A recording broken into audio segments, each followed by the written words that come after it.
Good evening, and welcome back to another stream of AC Revelations.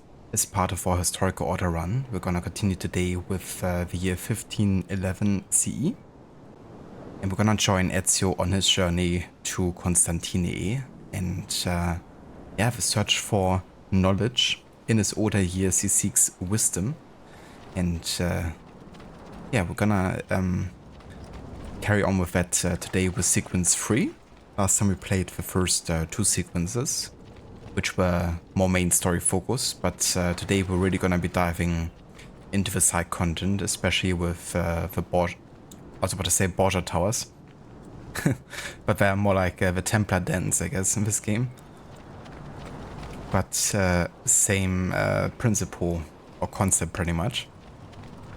And we're gonna work on recruiting every kind of like major assassin that has like a storyline connected to them.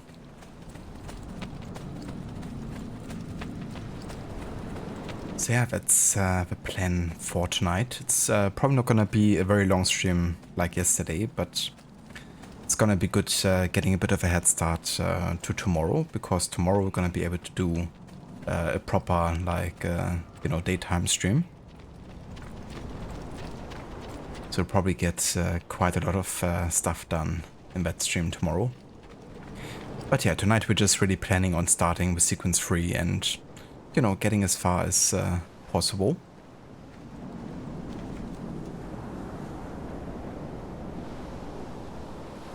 But yeah, also welcome in everyone. Hello there, Rod. Welcome in. And good, not evening, I guess, morning. Hope you had a good night, dude. And how did the rest of your stream go with Vampire? Did you actually get to finish it? I saw that you were like trying to potentially get to finish it. Hello there, Stefan. And good to see you in chat. I hope you're having a good stream yourself. Hope you have fun.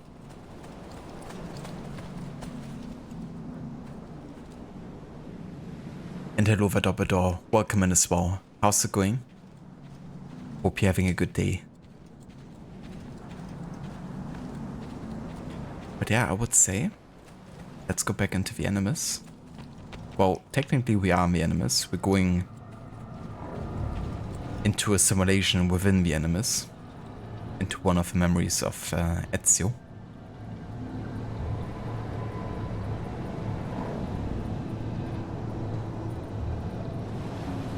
Oh, that's good, Rod. I'm glad that you didn't have any more game crashes. Because that's just so annoying. If not only the game crashes, but also, it ends up ending your stream for you. But that's good. Something you don't have to worry about anymore with the game crashes. At least with that particular game.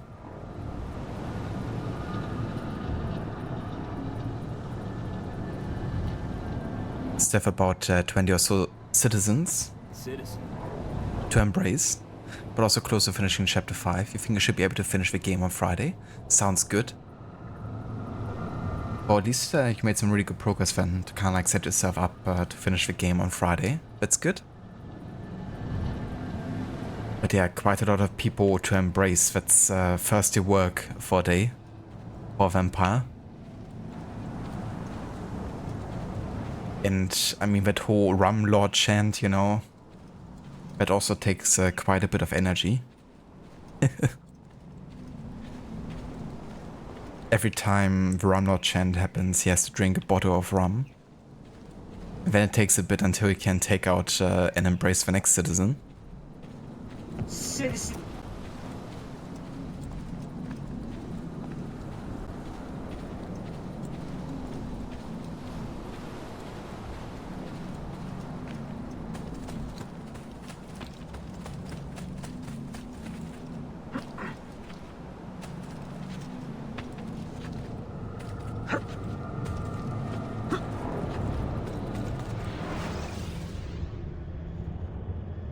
Claudia, Constantinople, called Istanbul by the Turks, has welcomed me as one of its own. The assassins here, led by an affable fighter named Yusuf, take great pride in their city. A place as diverse and colorful as one could imagine. But it is a troubled city too. A rebellious faction of Byzantine Templars still fights to retain influence. And their recent attacks have delayed my search for the Masyaf keys. But this will not last. As soon as I am able, I will begin looking for Nicolo Polo's former trading post, in search of clues that will bring me nearer to the Masyaf keys.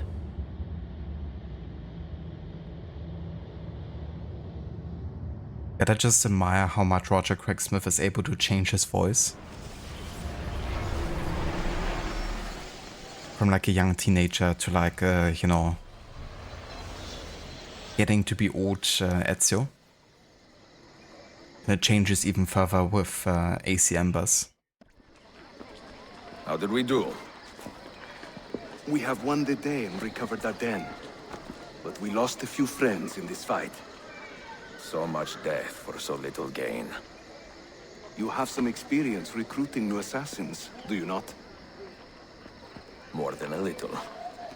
The people here are quite sick of these Templar attacks. Can you turn on your charms and find us a few more recruits? See, but these den will not do for training them. Not this soon.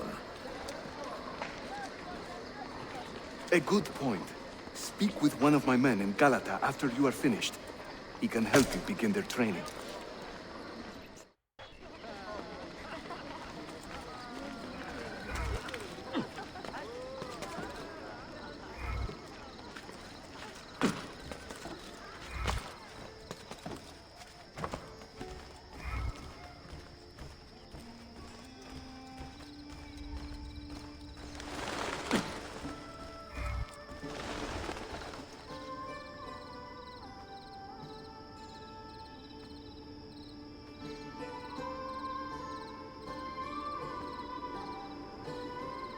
Hello, Vlaka, welcome in.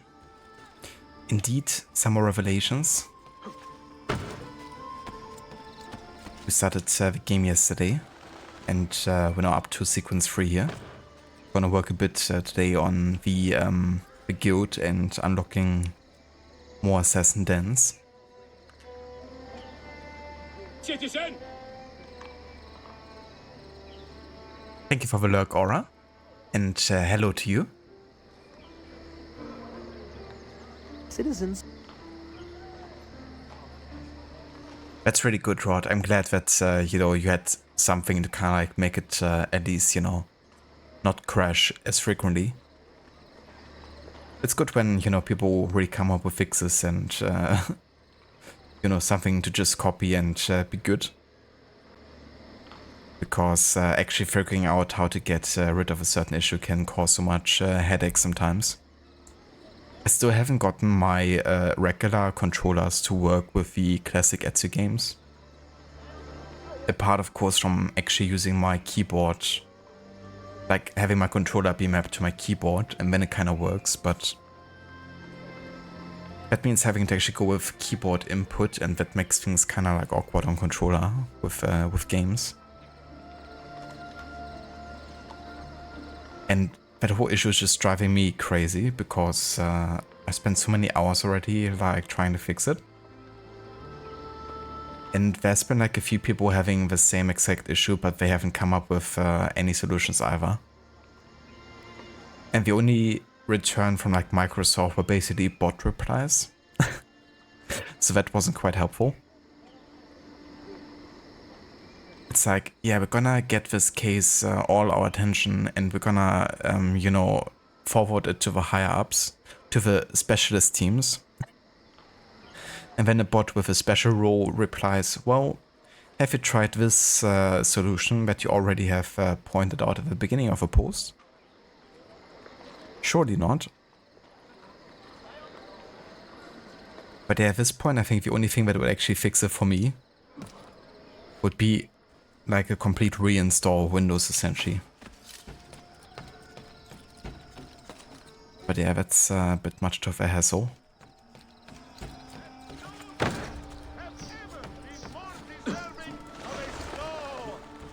Just to be able to get, you know, a controller to work with a few specific games. Who can hide from a man this skilled?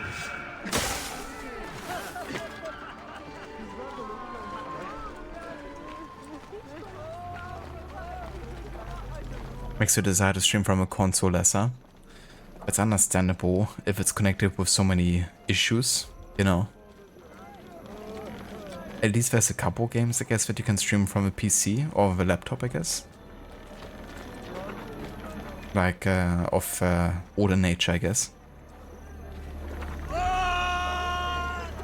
But, yeah, it's certainly annoying, you know, when it comes to, like, also what you want to be playing, especially if it's, like, newer.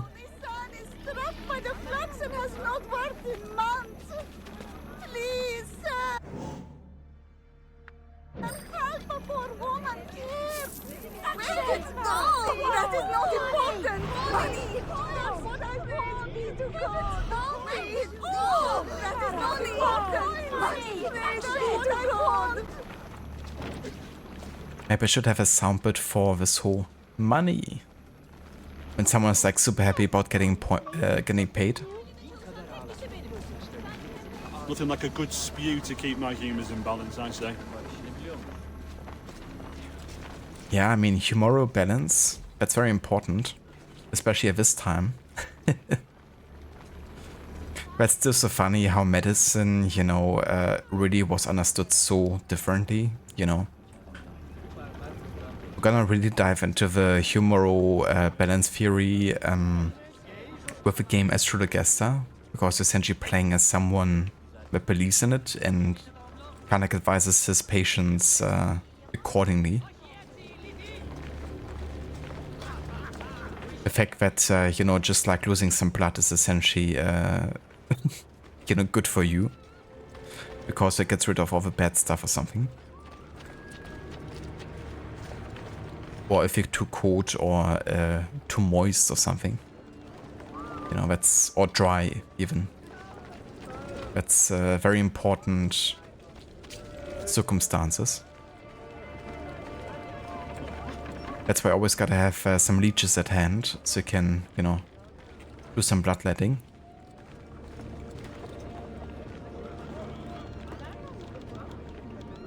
Did you turn it off and on again? Exactly.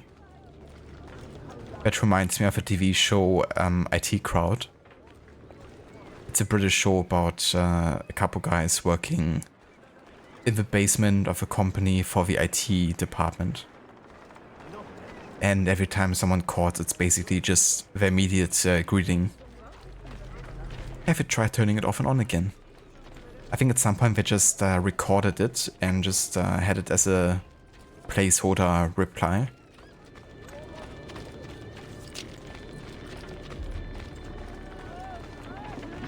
Works 99% of the time, I guess. Hello there, Dr. Darling. Welcome in. It's Ezio Auditore da la. Or something like that. According to Yusuf.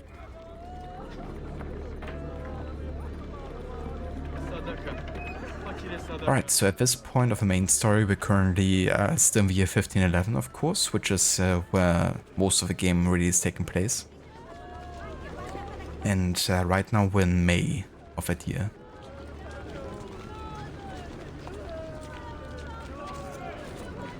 But it's not a specific date at this point, just like May in general.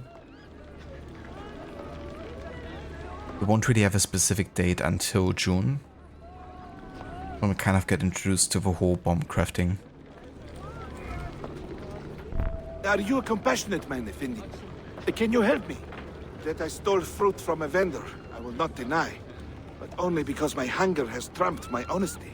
Bring me the key to these chains, and I will repay you tenfold. The prisoner. The man has been arrested for stealing food. Show him some mercy. Full sink, pickpocket the guard to retrieve the key. Wait right here. Obviously.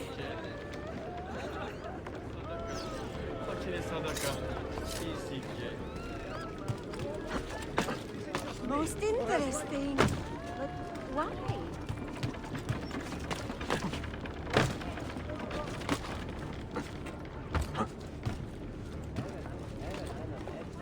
Did I just see that? I must be tired.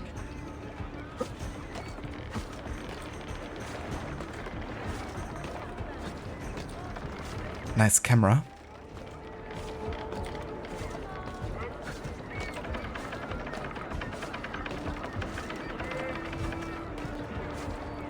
It was like in a theater when the curtain lifts.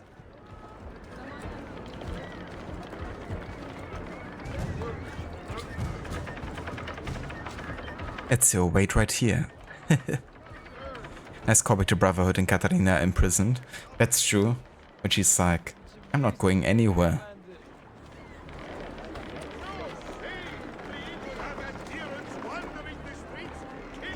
Hello there, dudes. Welcome in.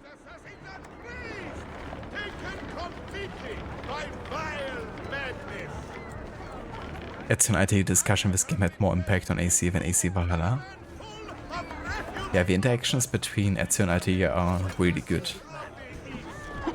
Well, I mean, not like they have, you know, direct interactions, but, you know, through the memories that Altair is sharing through the massive keys.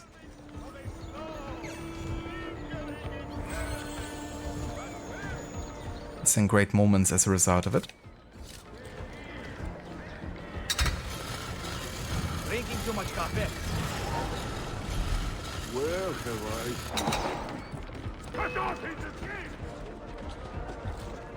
Found him! There! Which way, Katara? We haven't seen a thing. Now! Oh, I love exterminating vermin! If you stop running, Dude, I thought the same thing. I saw like a post on Reddit.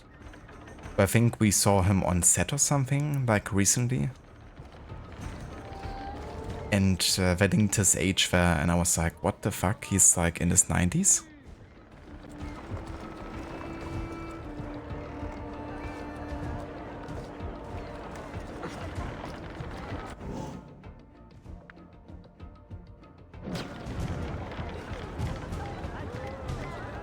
she seems quite...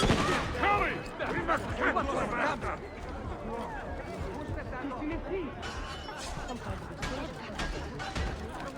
Why run, Firas?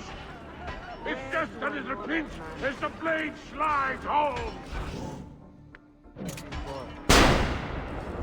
Aha! Get him, Adelphi! Just a bit of chaos.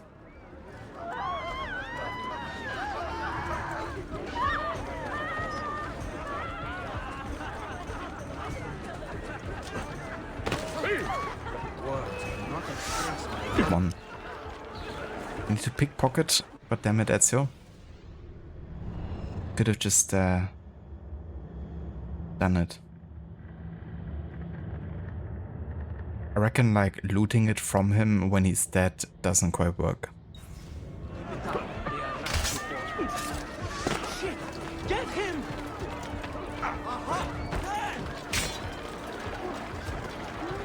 We can try, I guess.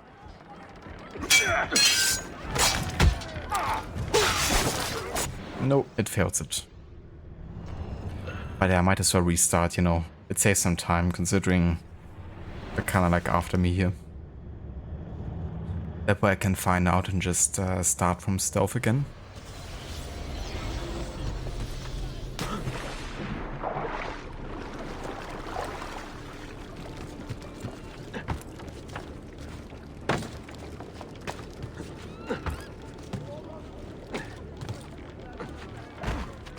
Forgive my insignificance.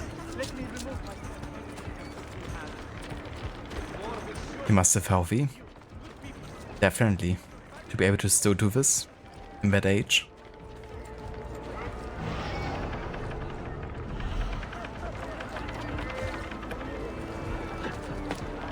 He will end up dead or in a gutter.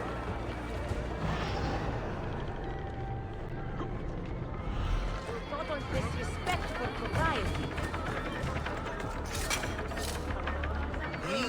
end up dead or in a dungeon. What on earth is it? He doesn't quite fit in, does he? Oh man, where do I know? You cannot be behind. Break you and then.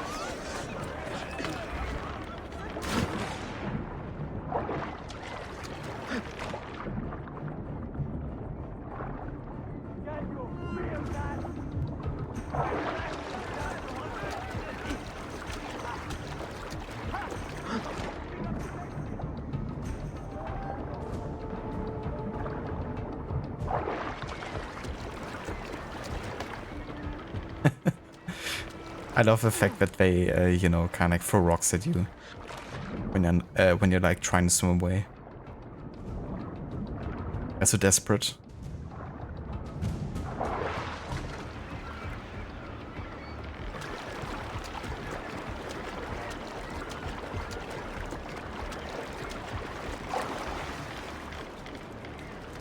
I thought the same thing, Aura. That would have actually been a good one.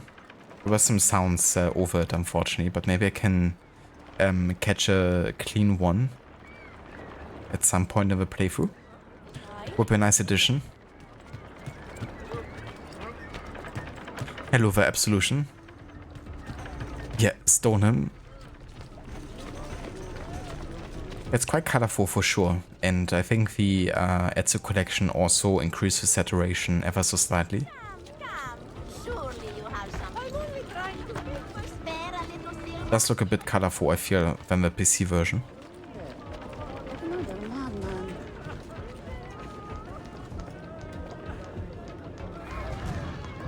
Yeah, it's a favorite city, Vlaka.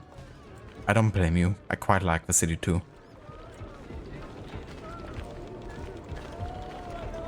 And it's also, you know, quite unique within this series. But for me, it's difficult to pick like a favorite in the series. There's just so many cities that I kind of like love.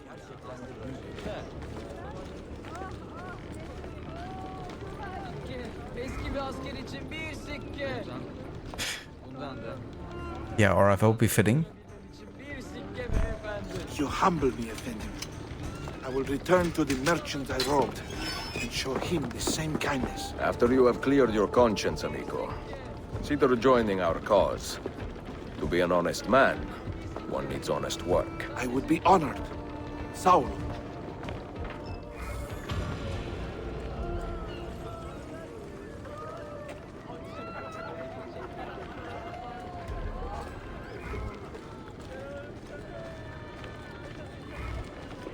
You love it, then defense. Get out of here, Absolution. Those opinions are not allowed. In favor of then defense. Yeah, I mean, that's totally fine. I feel like it's a fun mechanic if you're into it. I guess most people that play Assassin's Creed are not expecting something like that. No, the prosciutto is better. So that definitely explains part of its reputation, but I think it's alright, you know. I don't hate it, but I don't love it either.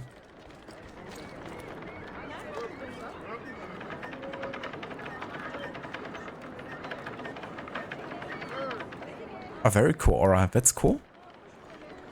It's a bit of a hidden blade tattoo. Nice one. Definitely would be well hidden. If it's like on the inner side. Not like the Eivor hidden blade, which is more like the exposed blade at that point. There is no law but guns for cold killers such as the assassins. There is murder about.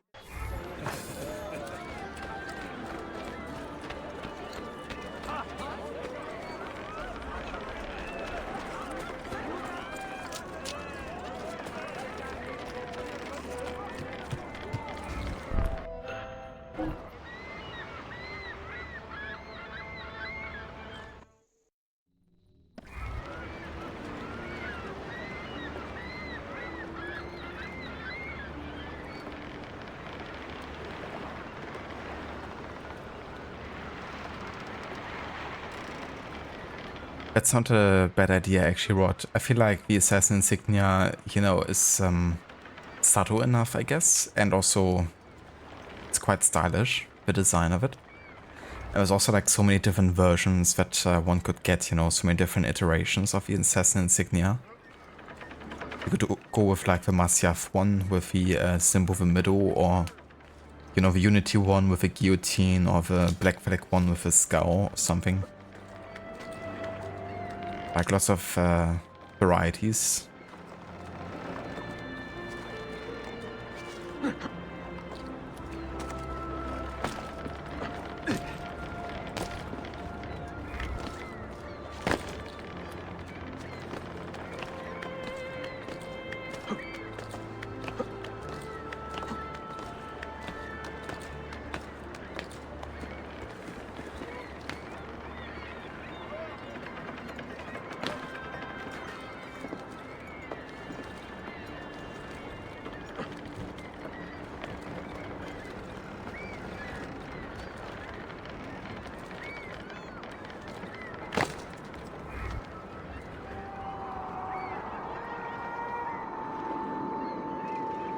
Yeah, I mean, fair enough aura, but I guess it kind of works out both ways. It's technically a hidden blade, even if it's not intended to be.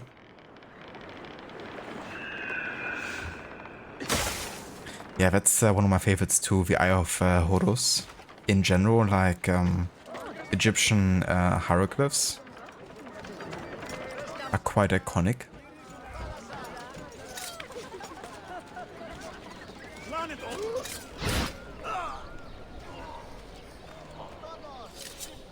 You'd get a Greek helmet saying Malaka. It's like, Malaka, why can't I have this helmet in my cutscene?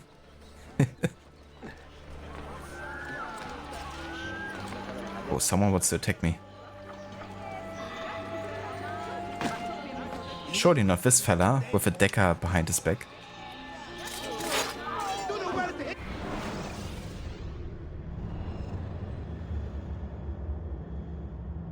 Ancient emotes from the Old Kingdom.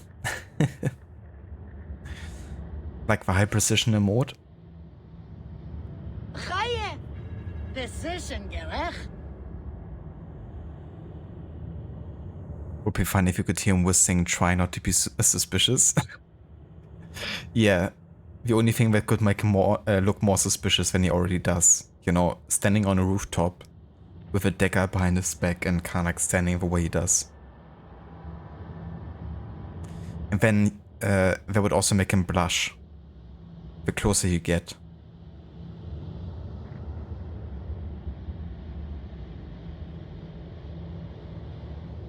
You thought stalkers were Byzantines? Yeah, I guess not. They do look like Turks.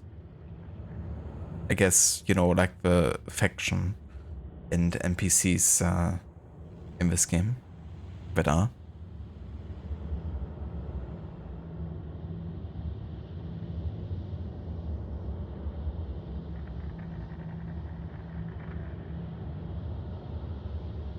Hello there, Brodem. Welcome in. Sleeping in hospital, funny joke. How's it going, Brodem? Hope you're doing well.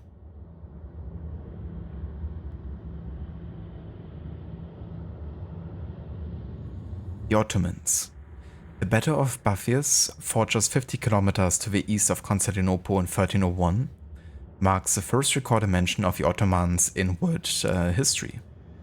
Led by a man called Osman, his modest army of Turks won a stunning victory over their Byzantine opponents, routing them from the battlefield and driving them north to the edge of the Sea of Marmara. The defeat shocked the complacent Byzantines, who had already been struggling for decades to maintain a grip on the region. Over the next 150 years, the strength and size of the Ottoman Empire grew, practically unhindered. Winning victory after victory, the Ottoman sultans slowly but surely engulfed regions once controlled by the mighty Byzantine Empire, first in Anatolia, now modern Turkey, then in Thrace, present-day Hungary, Greece, Macedonia, Albania, etc. Over time, the Ottomans' increasing presence in Eastern Europe began to vary the West, and most especially irked the Vatican, whose hatred for the Eastern Orthodox Church now seemed a mere quarrel over semantics in light of the encroaching Islamic Empire. But when push came to shove, even the Pope could not be bothered to send aid to the ailing Byzantine emperor, whose empire by the middle of the 15th century contained only the capital, Constantinople, and its surrounding villages. Then at last in 1453, after 54 days of fighting, Constantinople fell to the Ottomans too. Led by the Sultan, 21-year-old Mehmed II, the Janissar poured through a breach in the wall into the city. Upon entering the city center, the victorious Sultan headed straight for renowned Hagia Sophia. Reaching the ancient cathedral, he fell to the ground and sprinkled some raw earth over his turban as a sign of respect.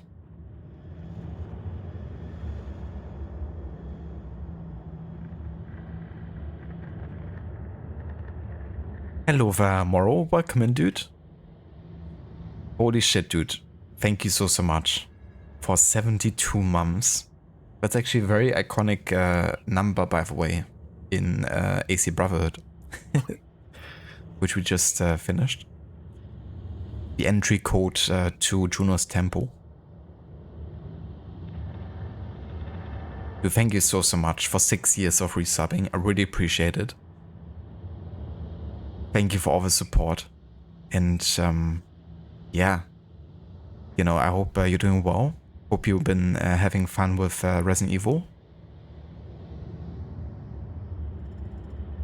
And yeah, I hope it's going good.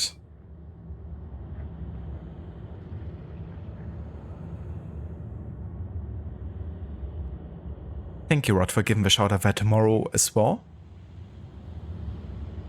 Yeah, absolute legend there in chat. For those of you who haven't checked out Morrow yet before, he's also a massive fan of Assassin's Creed. And yeah, has been playing the games on yeah, many different occasions. Revelations actually being one of his favorites. And yeah, right now he's playing some Metal Gear Solid. And he's also been doing Resident Evil, playing like a modded version. Like a randomizer version, I think it was. Wasn't it?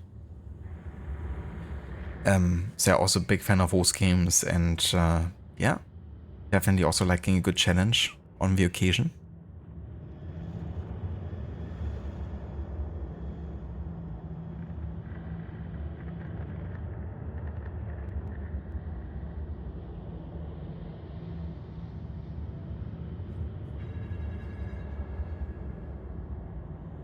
Yeah, that's fair. It's definitely interesting how the whole den attack works in the game.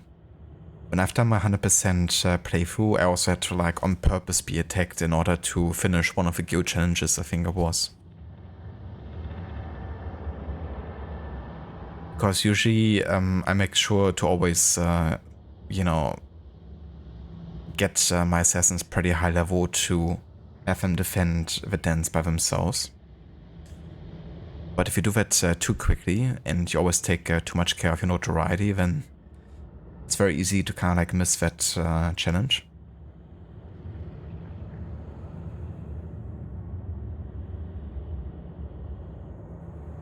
Cheers, Morrow. Same to you, dude.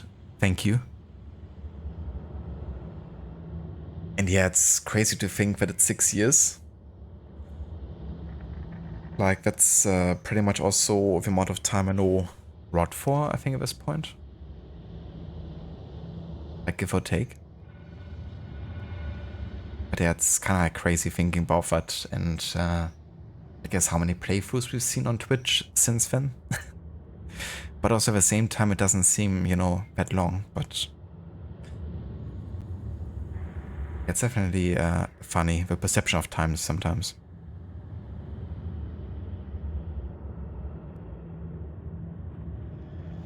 But yeah, it's been some awesome years for sure. I mean, definitely had lots of fun on, you know, Twitch across all the different channels in our community. Some very iconic moments that have been clipped. And sound bits that have been created in memes.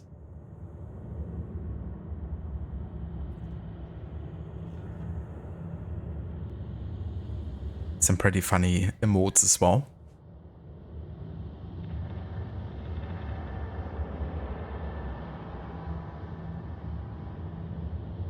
And yeah, that's no worries whatsoever, Brodem. I hope you have a good sleep, dude. And wish you good recovery.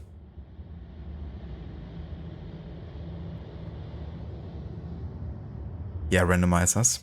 It's quite fun, you know, having that to kind of really change the experience of like a playthrough, especially if you're very like familiar with the game.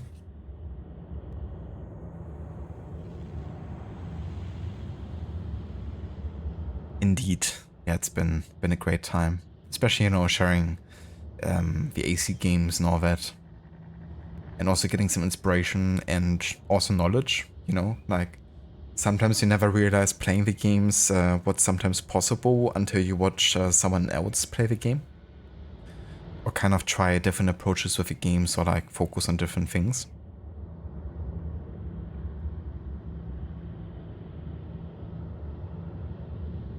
Hello there, Creaky, welcome in, and good evening. Thank you so much. I hope you also have fun. Eager to relocate the capital to the shores of the Bosphorus, Mehmed's first order of business was to rebuild Constantinople, now rendered as Constantine in Turkish, and colloquially called Istanbul by many of its residents, as a model city of a cosmopolitan empire. In the decade after the conquest, he was more careful to preserve what he could of the old Byzantine capital, while imbuing everything with a modern Ottoman meaning. In this, Sultan Mehmed must be considered a success. For a little more than a few decades, the population exploded from a paltry 40,000 to well over 100,000 Muslims, Christian, Jewish, and Romanish. People flocked to the city from east and west, drawn to a capital bursting with commercial life, in the heart of an empire that valued religious and cultural diversity, not only by tradition, but by rule of law. Good sir, spare some coins, please. Just a few.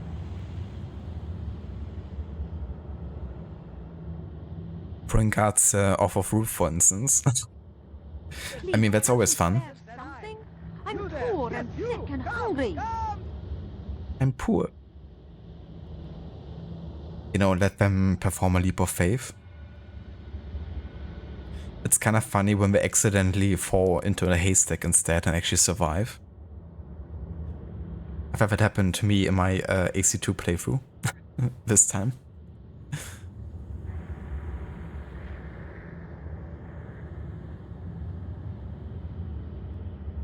Glad to hear Creaky.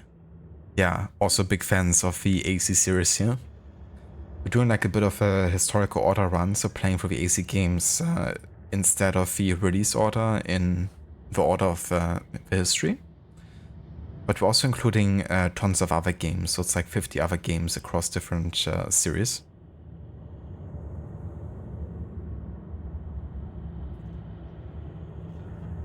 Indeed, Rod, yeah.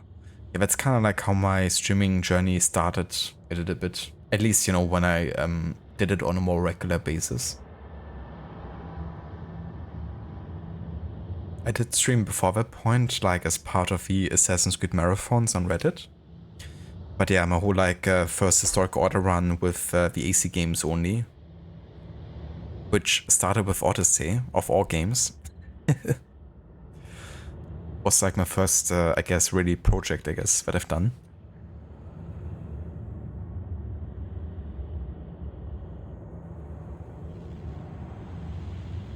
Citizens. Failing a leap of fail by successfully landing safely to fail the leap of fail. Now that's a true leap of fail.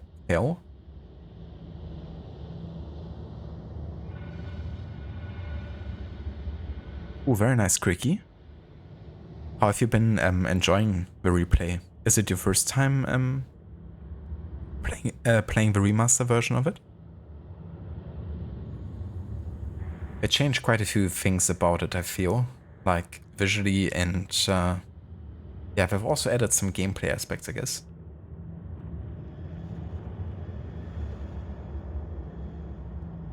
Yeah, so unfortunately they don't do the marathons anymore. It hasn't really been a thing for a few years now, I think the the kind of like marathon organizers were a bit fed up with AC, and who could blame them? But I think it was also like the lack of communication sometimes, and not really knowing, okay, when is gonna be the next release of a game, and then, you know, it used to be like a yearly thing for the yearly release, but there haven't really been yearly releases. It's also just the sheer size of how big the project would become, because it used to be like 100 days at max, right? But already with Origins, that kind of like meant that people had to play more than a sequence per day, and it used to be kind of like a project where everyone could jump in, and, you know, surely everyone would have like maybe an hour to sit down and play like a sequence of a game. But the new games required so much extra time that, you know, they couldn't really include those games, and I guess they didn't really want to do that anymore. It's definitely sad to see, because I feel like it was a really cool opportunity for people to connect. And also to combine the Twitch and the Reddit community, you know. But yeah, who knows, maybe it's gonna make a return at some point.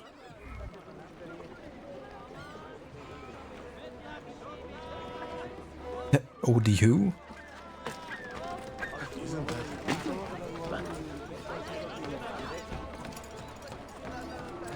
It's a funny, you know, like Chartsy and how pissed off he is with that dude every time he makes a comment.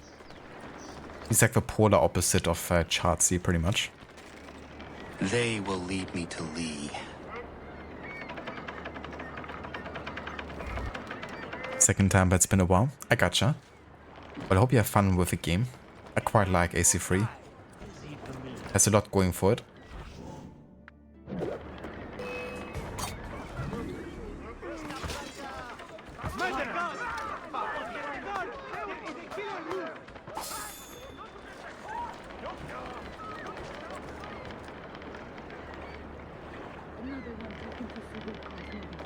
Oh yeah, is it right? So like pretty much a scripted scenario then. Not much one can do. It's like the game doesn't want you to fail.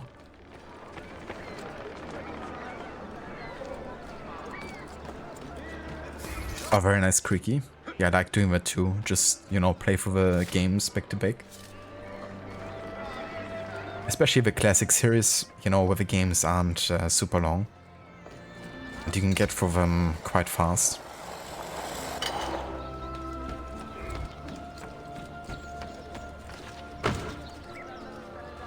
Hello there, Mita. Welcome in. Long time no see. Good evening. And how did the rest of the Gwencha adventures go? Did you get all the cards for Zoten?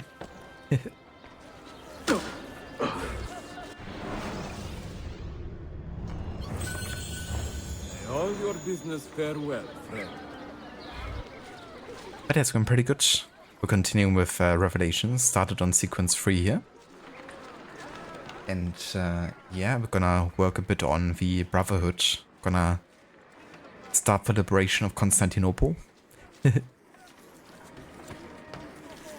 Take over some assassin dens and the likes.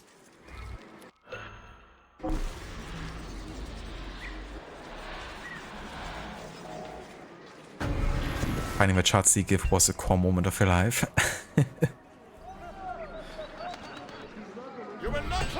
That one really shaped you. That moment. But yeah, I mean, it's a pretty amazing emote.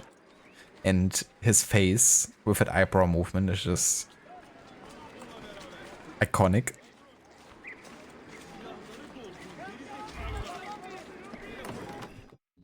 How can you not love it?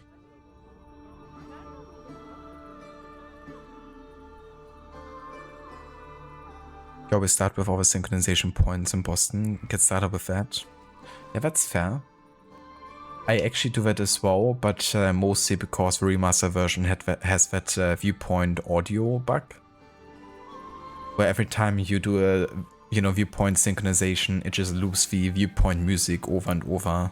It even overrides other music in the game, even cutscenes. It drives me nuts every time, and might be part of the reason why I might stick to the original version when I get to play the game. But yeah, that's why I usually get the viewpoints out of the way early when playing the remaster version.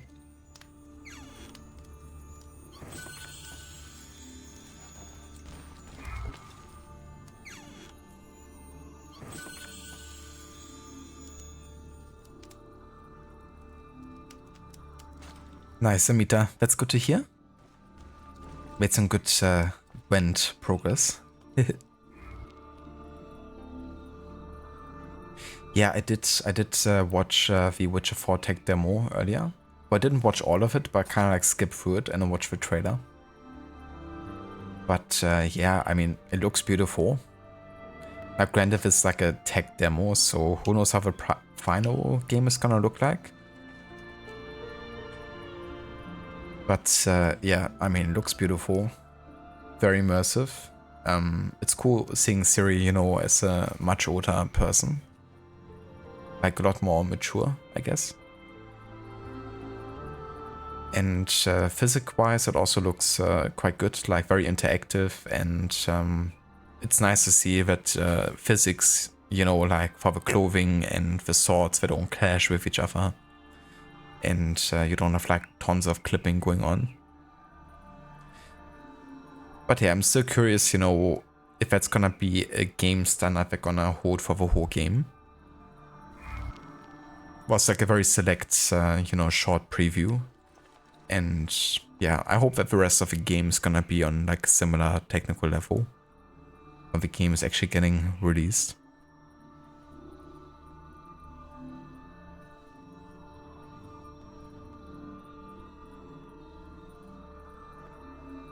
But yeah, what did you think about The Witcher 4 tech demo?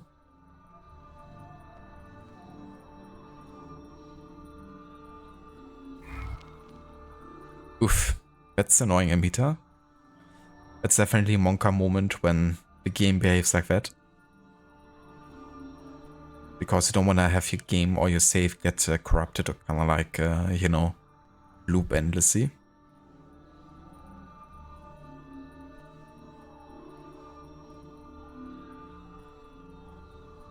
Yeah, definitely do Cricky. It looks very impressive.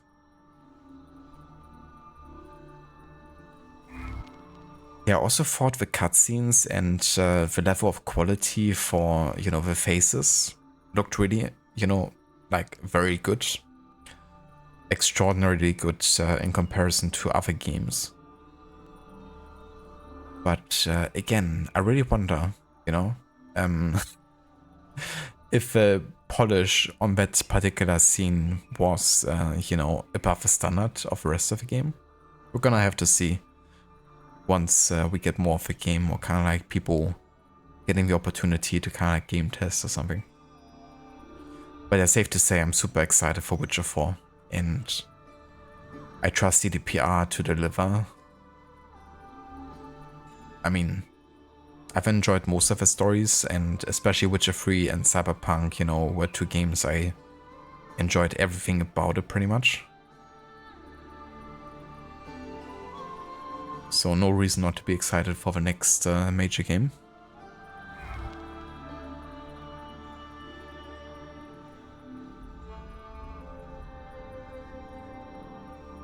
Oh, that's good then, Amita. Glad to hear that, it's all good with a save.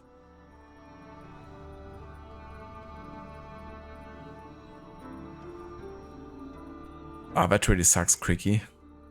Yeah, Valhalla requires so many hours to complete everything in it, and then, losing a save file like that.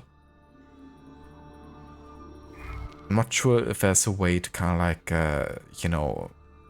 download a save file from someone and, get the 100% that way again. But either way, it wouldn't quite be the same, like having your exact save file with,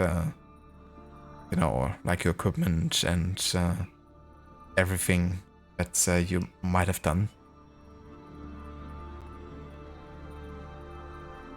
Yeah, my most annoying Assassin's Creed related save file was with Unity when the game launched. Because I played it not directly on launch.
They're also quite grindy in its nature.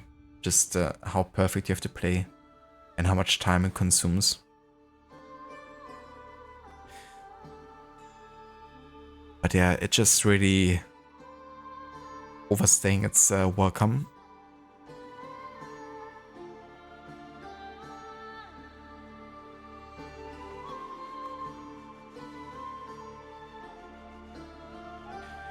But yeah, if it was just for the, you know, main game and the main story without any DLC, then I feel like it's really darn good. And especially if you're a fan of like the lore of Assassin's Creed, it's crazy how much there is to uncover.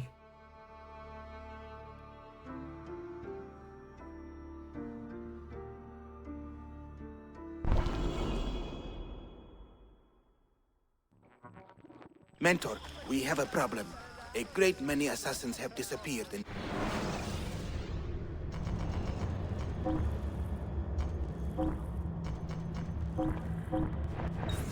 recent months, and I believe I know why. Disappeared? Do you mean they have been killed? I fear so, but there is no time to explain. Hide in the park west of here, and wait for me to arrive. You shall see for yourself.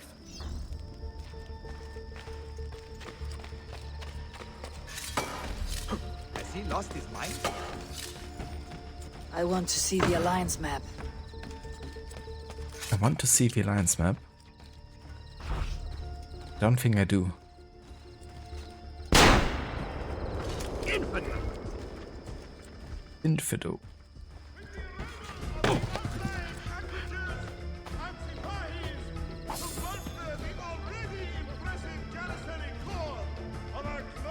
I can imagine, Moro, that game would look so good with, you know, ultra widescreen. I mean, it's a gorgeous game, I feel. Like, especially when you can really run the game on like higher settings.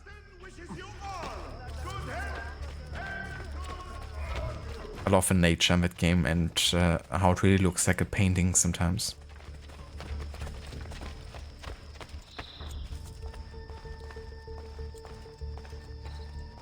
No alliance map for you. Thank God.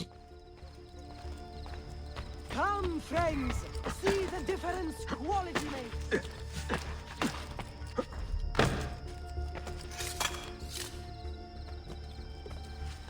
You could look at it for 10 in real life minutes. Like a channel point reward when you played Valhalla. Who could hide from a... Nicely done.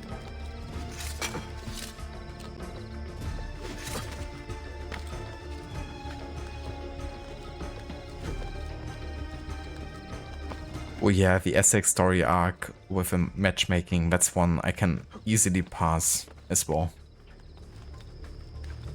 And that also didn't feel that significant to the game, you know?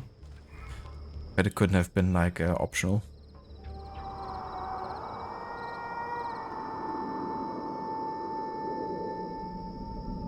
You're gonna bring me back? It gives you like a nice pause to just, you know, sit there and relax and just grab a bite or something. It's like a free pause.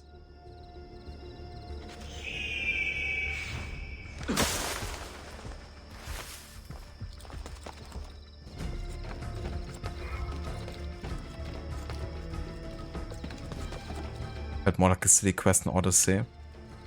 Yeah, who knows who actually wrote that quest as well, I wonder. Or who kind of like came up with it.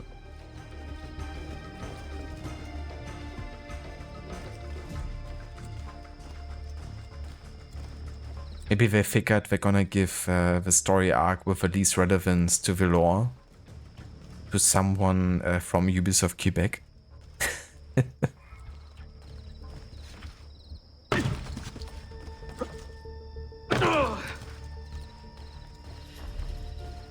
Yeah, Odyssey definitely had some interesting writing and narrative decisions. I would say it generally made me laugh sometimes, but it also generally made me cringe a lot. And in general, you know, AC has an iconic and funny tone sometimes, but most of the time it does take itself, you know, serious. And I feel like Odyssey, you can't take serious if you want to have fun with it.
What happened here?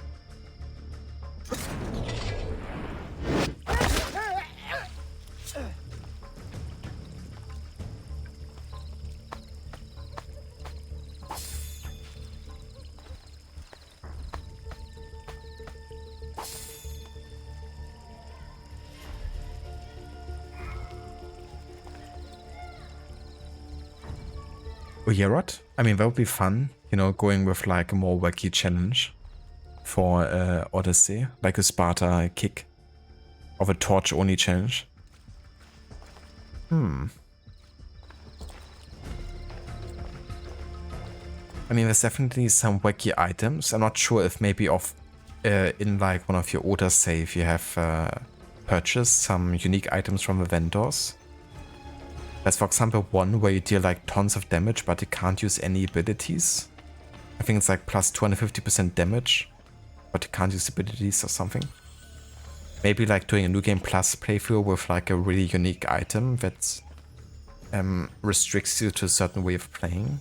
Or kind of like boosts something, but you know, makes it like super vulnerable or something.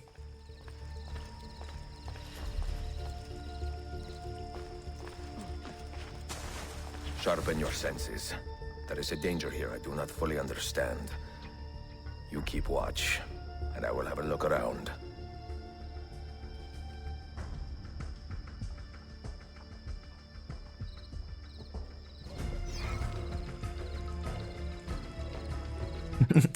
Hidden Blade Challenge? Yeah. Good joke. As we all know, Ubisoft Quebec doesn't do hidden blades. Or hoods. Or, you know, assassin stuff.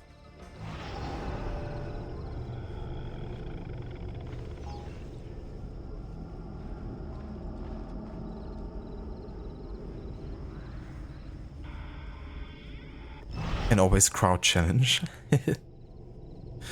That could be interesting.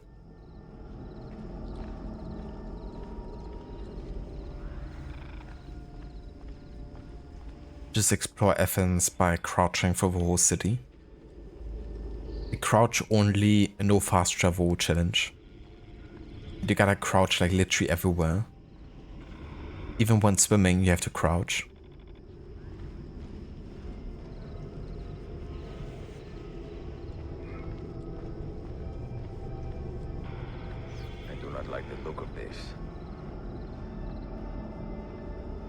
Oh, that's really nice, Cricky.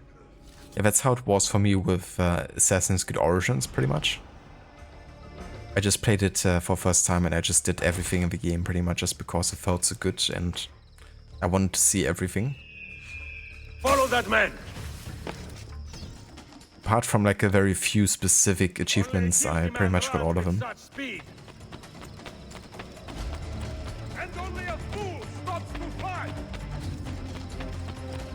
What a gem.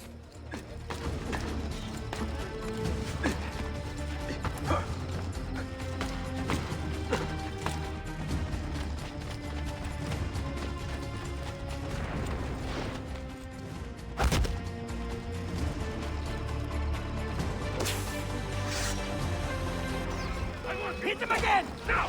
Yes, kill him! Hit him again! Come on! Don't save me! You shot him! Never! Your hand is the wrong place.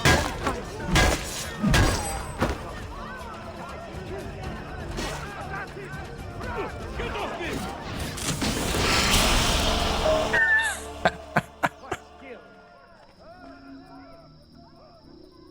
I killed my own assassin. And then my own master assassin congratulated me, saying, "What skill?" You just killed our assassin. What skill? Way to go. You injured? My pride is wounded, and now my heart is heavy. It even was like a level 5 assassin, I think, or something. He was an assassin once. He has obvious skill and a score to settle. Evet, until that man is caught or killed, I fear none of us will be safe in this city. And until you are properly trained, I will not let you go head-to-head with a killer as deadly as this man. Let us focus on further honing your skills first. It's kind of ironic that we did the full sync requirement using my assassin at least one time. And we took it literally. We used him at least one time and then we killed him. Oh dear. I should have actually failed that requirement just because I killed my assassin there.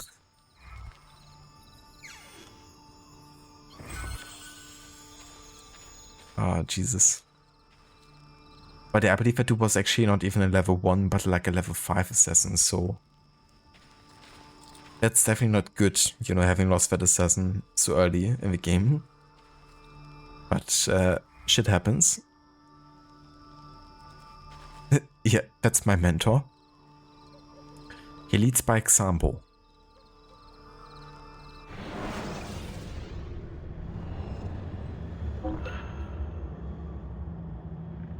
The Mediterranean defense feature allows you to send assassins to perform missions in cities throughout the Mediterranean region.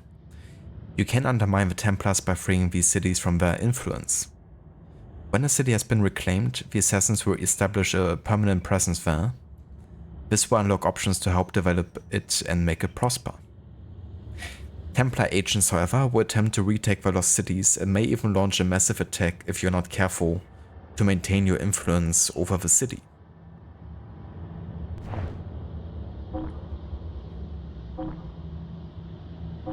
Alright, let's do this.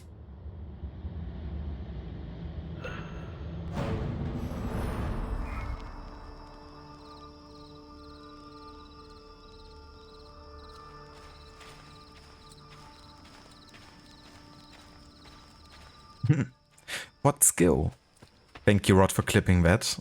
Like, holy shit, I really didn't see my assassin standing right next to the scaffold. I'm not sure what ever happened to me in Revelations before. Like, I have a hard time even getting my assassins to die. But immediately killing my first ever assassin in the game. That's gotta be a first. Have been sighted operating nearby. Be vigilant. They must be. Akşama kadar dükkanda durdu. Hepsi o psikiyatr abla. Hadi bakalım, hadi bakalım. I don't need it that badly after all.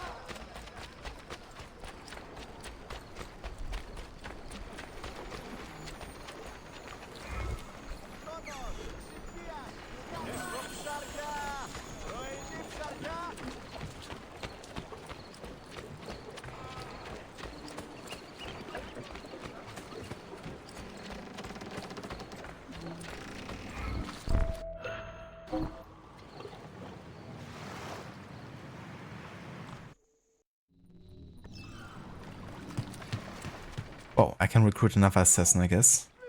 Unless he falls into water, which easily happens here. You will die horribly if you do this.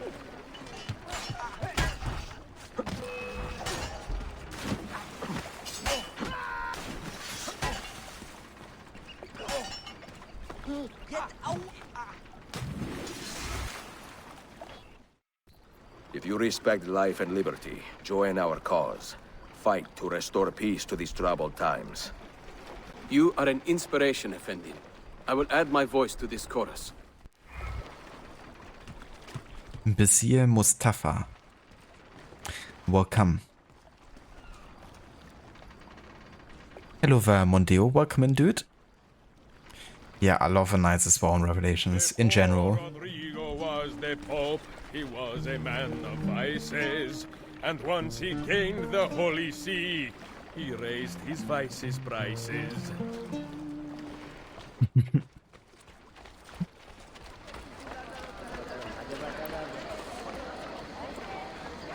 But yeah, such a beautiful game. I love how different it feels compared to AC2 and Brotherhood.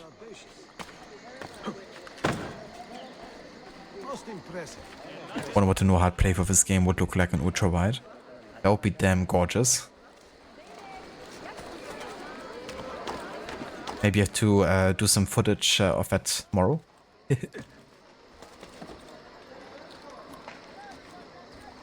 Imagine if he says, I don't respect life and liberty. Yeah, I guess an introduction into the Assassin Brotherhood would be an awkward one.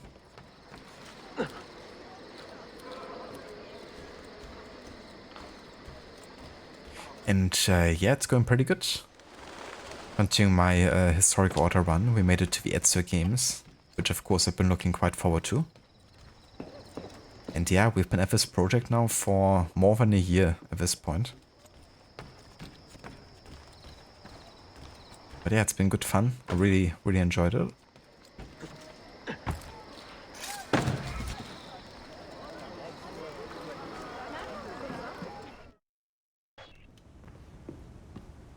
Any damage? Not that I can see. Byzantine Templars may be bad hosts, but are decent tenants. Once they capture a... Hold on. Gotta check some very quick.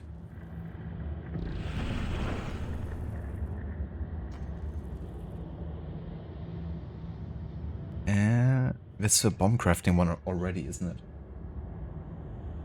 It didn't give me like a mission complete for guild contracts, but I have. So in that case, we're not allowed to do this mission yet, because this one actually takes place in June.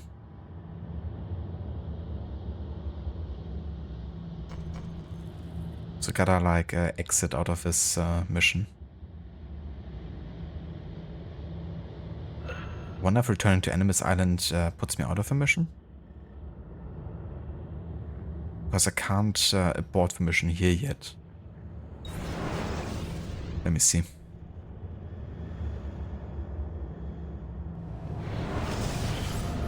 But yeah, I was... I believe that we were doing the third mission of a sequence, but I didn't realize that just sending out your assassin was like a mission in and of itself. They can join the chorus for Ezio and the data mission.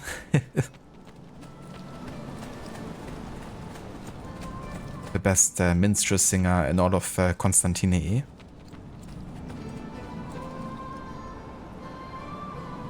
Yeah, honestly, I didn't really miss the horse either. I mean, the lack of countryside, you know. And it's not like the horse ever behaved really good within the city either, so it's much, much better just spending time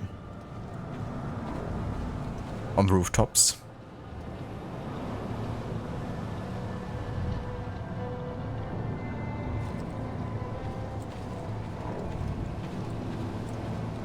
Yeah, Desmond Journey is great. I love it. I can understand, I guess, gameplay-wise, why it doesn't appeal to everyone. You know, given that's kind of like very, very different. But I thought they were so atmospheric and very immersive in their own way. And I mean, if you care even remotely about the modern day, then they had a great time. They also have really good music, although there's some really bad bugs, I think, that cancel out some of the music. I think it's for the Lost Archive DLC. Especially where like none of the actual like soundtrack plays most of the time. You can kind of fix that by replacing one of the data files, I believe, but it's kind of annoying.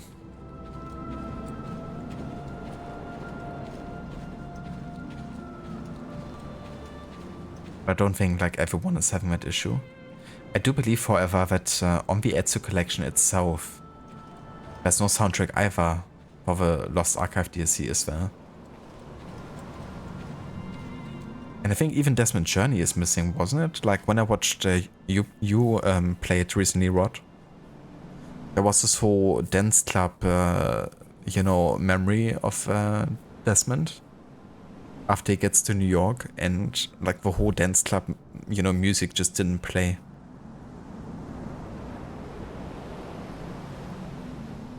And I don't know, I think it takes away quite a lot from the game.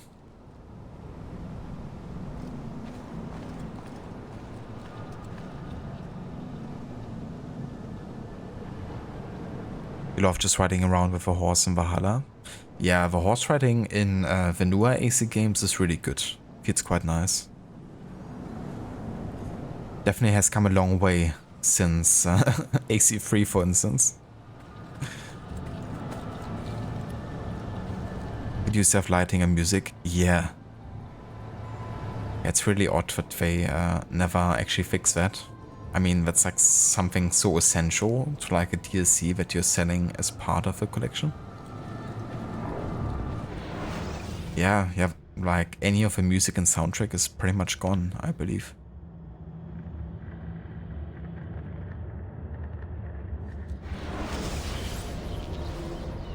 Okay, nice. We did exit out of the mission. That's good. But yeah, so at this point we are going to really focus on all the assassin dens and recruiting assassins. Of course, according to the timeline, we have to do it still in May of 1511. And then in June, the next main story will continue. So yeah, let's look for some Templar dens, I guess.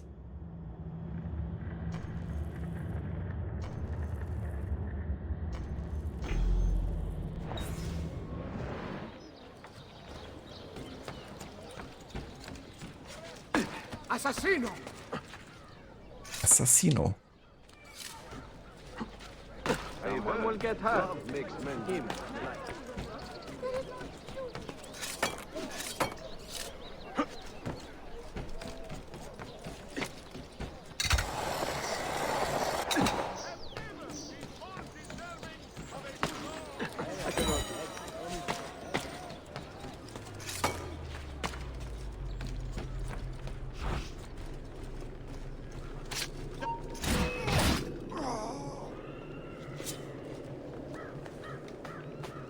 I love the fact you can loot them, even though the body's already falling down.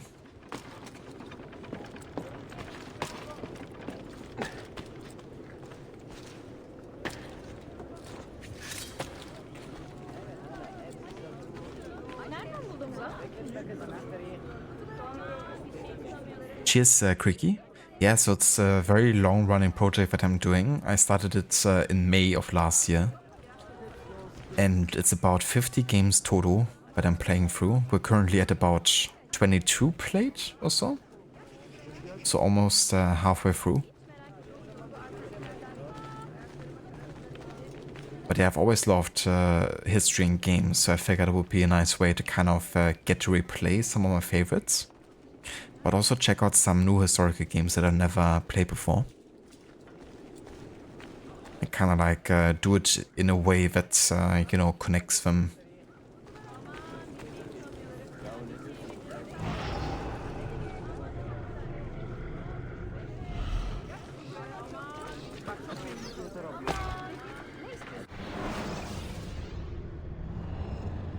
The Great Nymphaeum. Centralized around a large ornate water fountain, the Great Nymphaeum was a public sanctuary built by early Romans in honor of pagan spirits called nymphs. A common feature of many Roman cities, nymphaeums, in addition to serving as small reservoirs and gardens, were frequently used by citizens for all manner of public functions such as weddings, parties, and general assemblies. In later centuries, the term nymphaeum was also used to denote brothels or bordellos, an unfortunate semantic evolution that likely resulted in some unfortunate misunderstandings during Constantinople's summer months.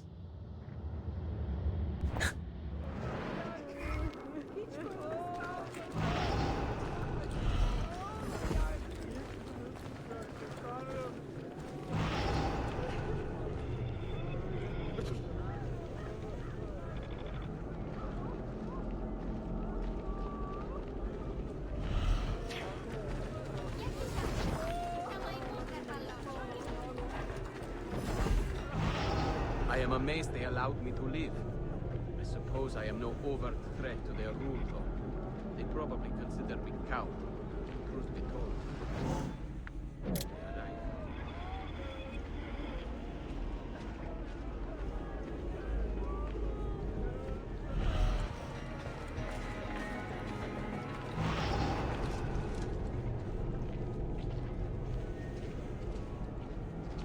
Looks like another long one, eh, so? Stop! We should look in on that steady, madame.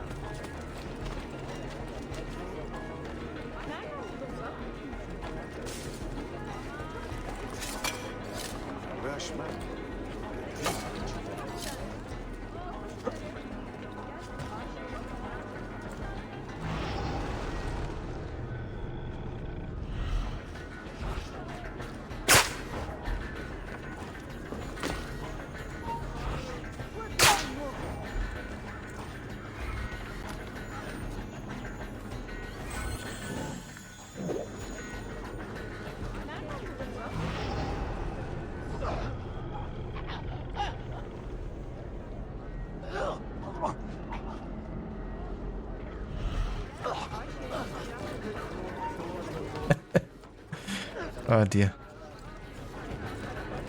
If he didn't bump me there, then I wouldn't have been investigated.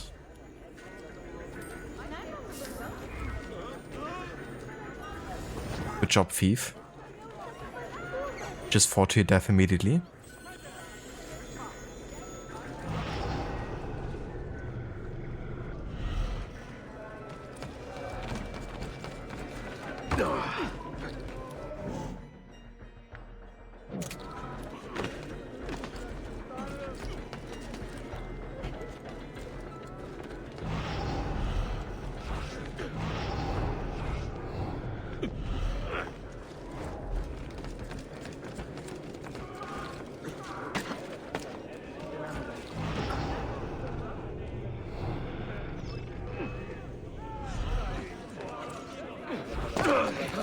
Have I somehow annoyed you, sir?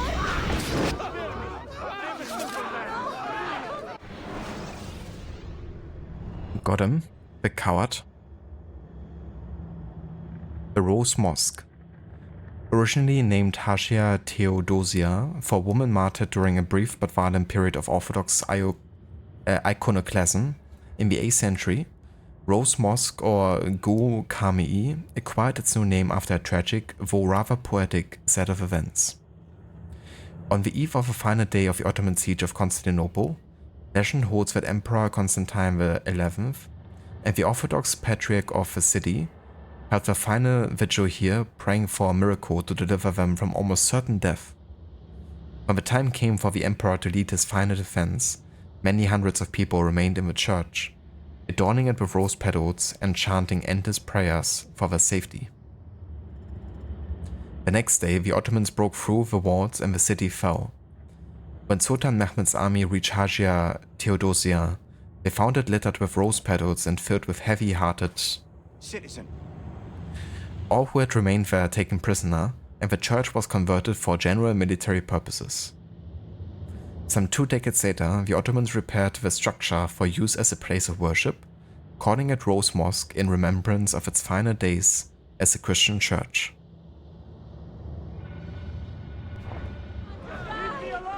What have I done? My God, help me!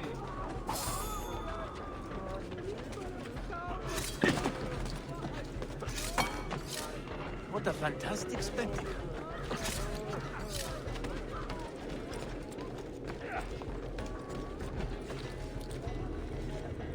Foreign marshal for hire.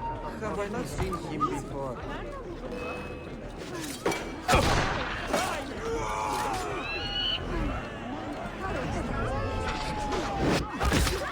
Madness! Who's the party? Got to get back home. Now! I am not involved! Please, ignore me! Stop running! Your fate is sealed!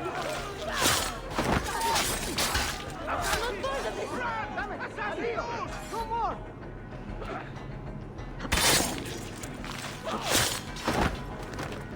I'm gone! I'm getting out of here!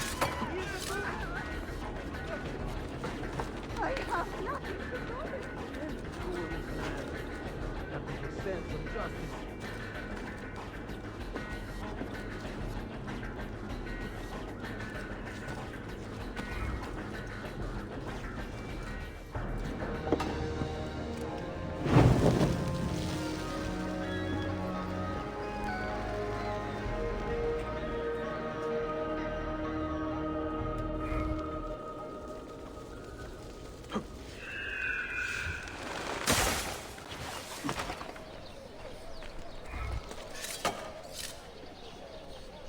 Alright, that gives us access to recruit another assassin here.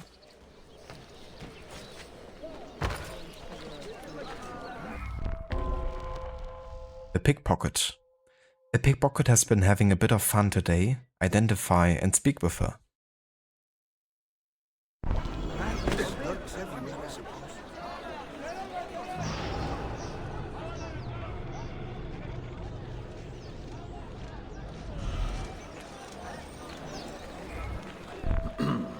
Try not to spend all of that money in one place. What money would that be? Signora, I know a pickpocket when I see one. Your technique is good, but not flawless. Not so. Until today, I had never been caught or called out. Let me show you a few tricks. I need no instruction, and I can prove it. Give me 1 minute, and I will steal more than you could in a day. Bene. Begin. Bene.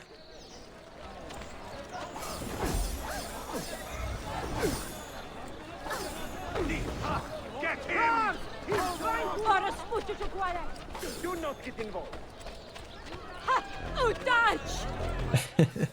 They're getting angry. So stealth.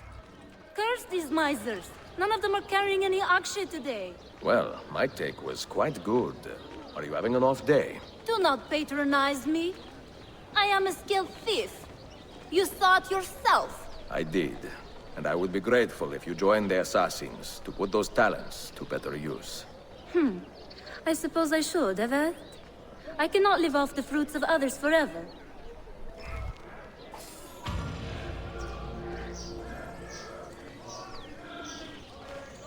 Quite the accent there.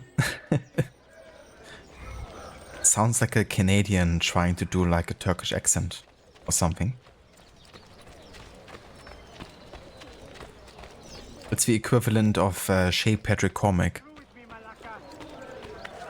Malaka? I said the thing.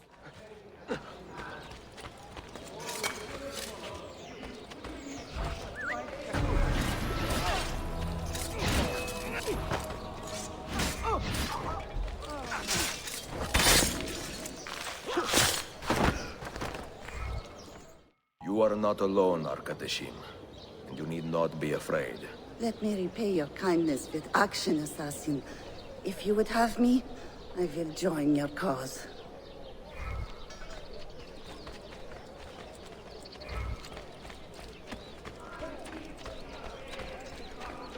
I still haven't played that DLC where Eivor meets Cassandra. I have seen that scene though, when Cassandra's teaching Eivor how to say Malaka. What a peculiar man. All right, time to go. Hehehehe. Oh, joke's on you. Lost your own money there.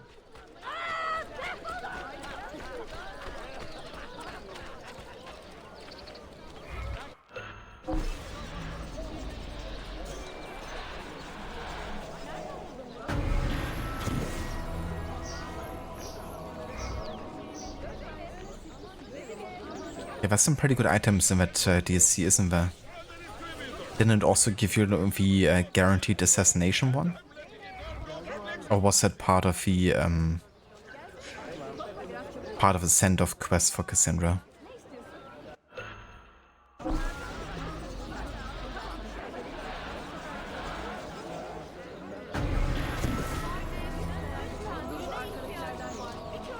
It was Cassandra's DLC quest? Ah, yeah. I use only the finest silks and leathers. My craft will last a lifetime.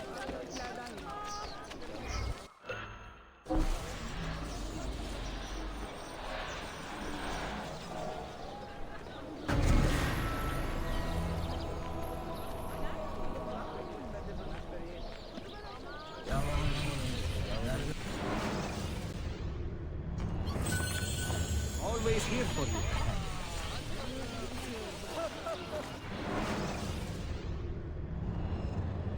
Alright, let's find the next Templar then.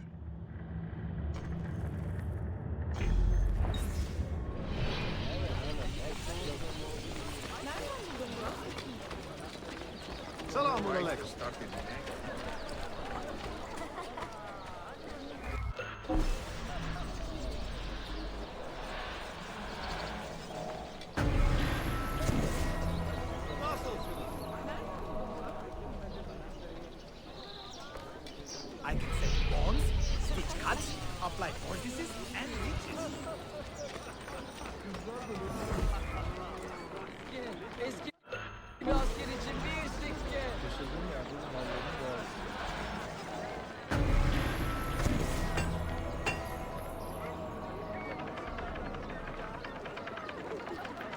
I beg pointed of spear, fit to terrorize a boar.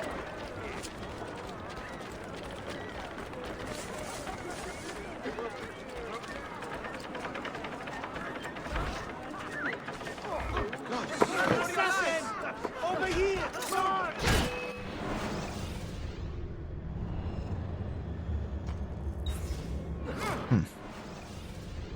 Want to view the database entry there?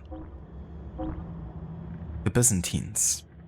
In 293 CE, the Roman Emperor Diocletian, having come to fear that his empire had grown too large and complex to be ruled by one man, appointed 3 others to rule as his equals.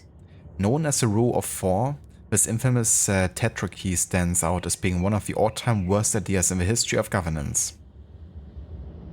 In just 3 decades, Constantine I, the most ambitious of the new emperors, eliminated his rivals and proclaimed himself the sole Caesar of the Roman Empire. Immediately after taking charge, Constantine made a second earth-shaking decision. He would move his kingdom's capital 1,000 miles east to the site of ancient Byzantium, a small city on the border between Europe and Asia, founded by Doric Greeks almost a millennium earlier. Constantine set about rebuilding this ancient city to his strict specification, with the aim of creating the world's first Christian empire. When construction was finished in 330 CE, the city he had transformed was re-christened Nova Roma Constantinopolitina, New Rome, City of Constantine. It was to be the center of the glorious new empire founded on Constantine's peculiarly militant form of Christianity, for he was a man who equated the cross with a sword, one a perfect inversion of the other. In Constantine's mind, his preferred faith should be spread by force, for example, not passive adoption. Lasting more than 1,000 years, the borders of this new Roman Empire, called the Byzantine Empire today, fluctuated wildly over its long life, its borders expanding and retracting like the tides of the Great Sea. But for all of its peripheral movements, its axis remained fixed on the great city Constantinople. Even as the empire changed hands between Greek, Latin and Macedonian dynasties, Constantinople's importance was constant. But the empire it held in place would not be. Beginning in 1261 with the expulsion of the Latin Emperor Michael Palaeologus, established what would be the last of the great Byzantine dynasties. For all Michael's efforts of rebuilding, the 13th century Byzantine Empire possessed only a fraction of its former land and influence, and under the subsequent reign of Andronicus II Palaeologus, it declined even further. By 1400 the empire occupied only a small portion of Thrace and a few islands in the Mediterranean. The astounding growth and expansion of the Ottoman Empire had swallowed up all of Byzantine holdings on the Anatolian Peninsula, and was now threatening to engulf them from the north as well.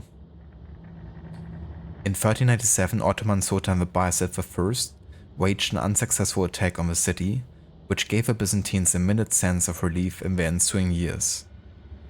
But it was soon clear the Ottoman juggernaut could not be stopped.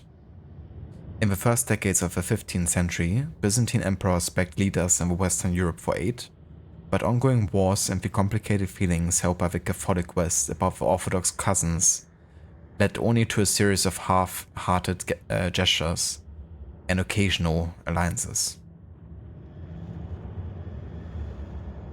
At long last in 1453, the invasion so many Byzantine emperors had feared for nearly a century came to pass.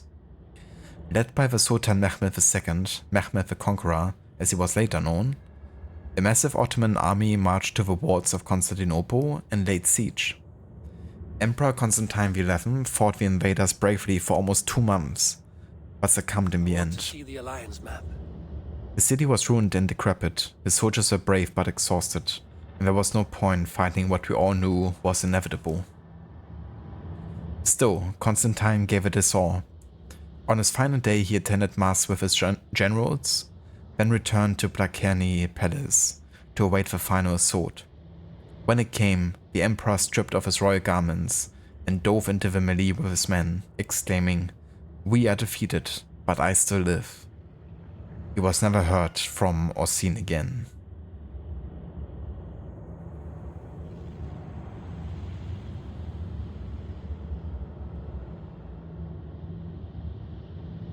Say what you mean, Sean. Yeah, so funnily enough, a lot of the database is technically written by Subject 16, Clay Kismeric.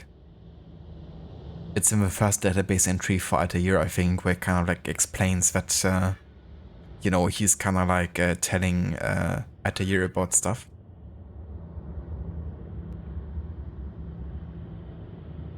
And there's also moments, I think, where he kind of like addresses Desmond within the database or something. But sometimes, though, it feels like it's written by Sean. You know, there's some kind of like snarky comments or like ironic comments that make it seem like, you know, it's still kind of like written in Sean's style sometimes.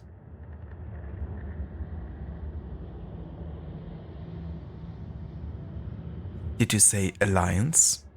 I want to see the Alliance map. Catch you next time, Stanley. Thank you so much for being here, dude. I hope you have a good rest and a good sleep. We're gonna catch you tomorrow.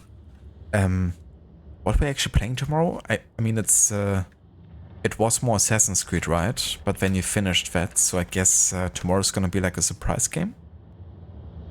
Or not. It's already there. Detroit Become Human then? Hell yeah. That's a really good game, dude. I'm looking forward to play that. But yeah, so for anyone that hasn't checked out Rod's channel before, he's also a massive fan of Assassin's Creed and is playing the game on a regular basis. He just finished his annual series run of the Desmond saga and is taking a bit of a break now from the games with Detroit Become Human. But then he's returning with a Colonial saga, well, more with like Black Flag and I guess Unity and Syndicate. So the next kind of like batch of AC games. And yeah, he's gonna play most of the games in the series with different challenges and ways of playing. Like recently he's done a Floor's Lava challenge with AC Brotherhood, where he wasn't allowed to touch the ground unless it wasn't, you know, possible otherwise. And yeah, that made for some really funny moments, but also, you know, it makes you think in a different way about how you actually can get a mission done. So some really cool and unique ways of playing the games that he does.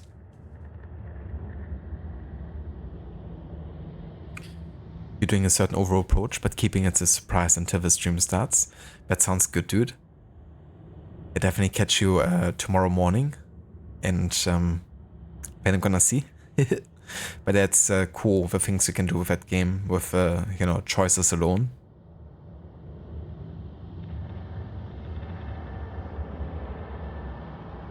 And that's no worries of a shout out either, Rod. More than happy to give you one. And definitely have a good sleep. And we're gonna catch you tomorrow with Detroit Become Human.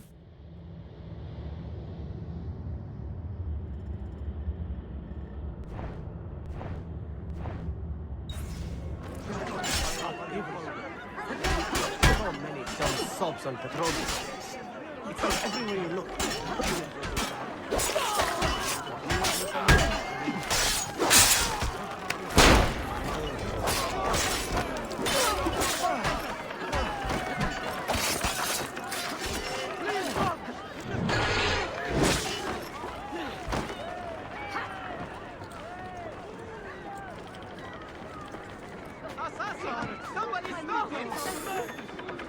Assassin?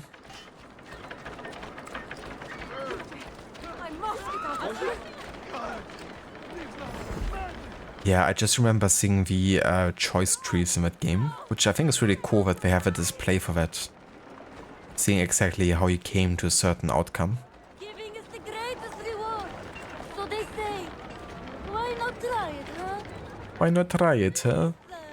Find it in your heart. That's really cool seeing, you know, how I actually got to a certain outcome, but also how many different paths there actually are.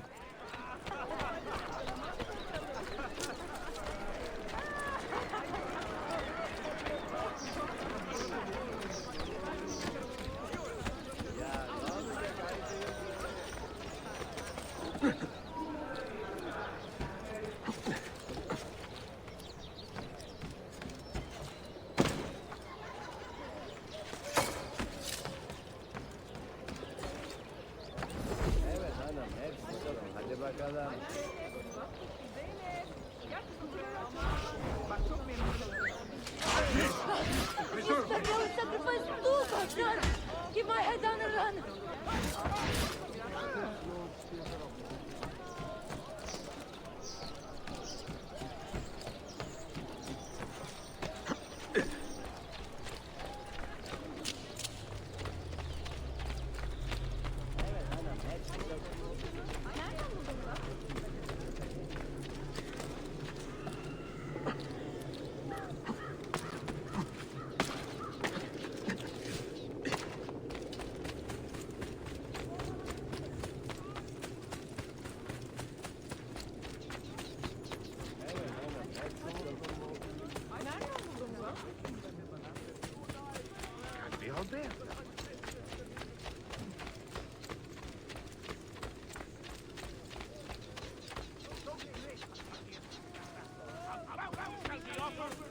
Capturing, killing, or sharing information on their...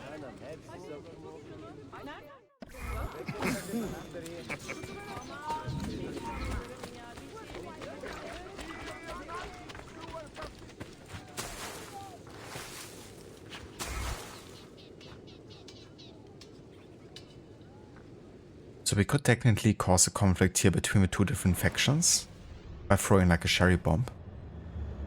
I might actually try that. The Fatih Camii of the Faith Mosque was built by the Turks just after the conquest of Constantinople and was the first mosque of Ottoman origin in the city. As one amusing story goes, after Sultan Mehmed realized that the Dome of Faith Camii was built smaller than Hagia Sophia's, he had the architect's hand cut off for lack of ambition. This the architect felt was unfair, and after his wound healed, he contacted the local member of the Ottoman judiciary for legal counsel. The judge surprisingly sided with the architect and ordered that the Sultan's arm be cut off in retribution. This didn't happen, of course, but the very fact that the judge sided with the citizens over his Sultan and was not reprimanded is noteworthy.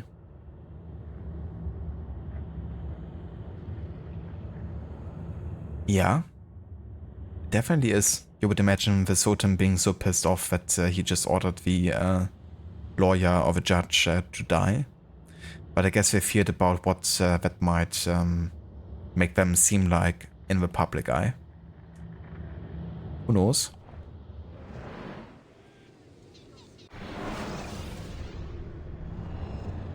Valens Aqueduct. Likely the most successful architectural project in the history of Constantinople, the Valens Aqueduct served the city with fresh water almost continuously for nearly 1,600 years. Built in 375 by the Emperor Valens, it was used and repaired by Byzantine, Latin and Ottoman dynasties until well after Sultan Mustafa's final major restoration in 1679. The aqueduct continued to bring small amounts of fresh water into the city until the late 19th century, when it was ultimately and perhaps mercifully replaced by a more modern water delivery system, pipes. Today the aqueduct is about 600 meters in length, about half its original size.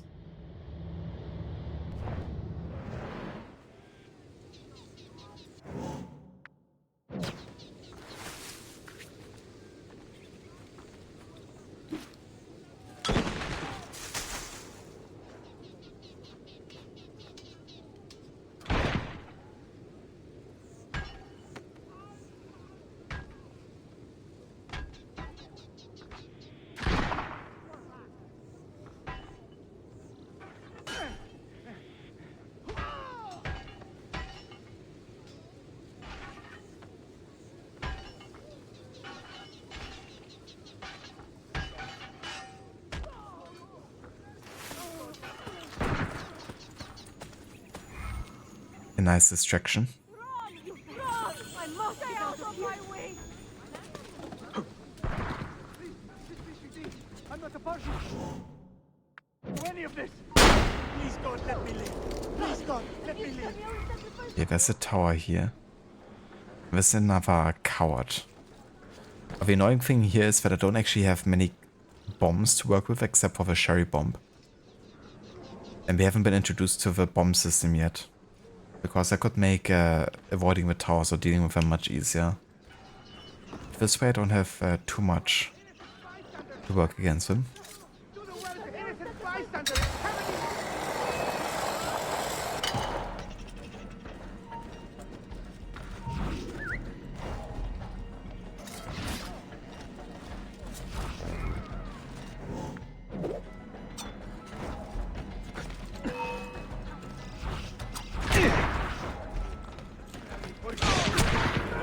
Jesus.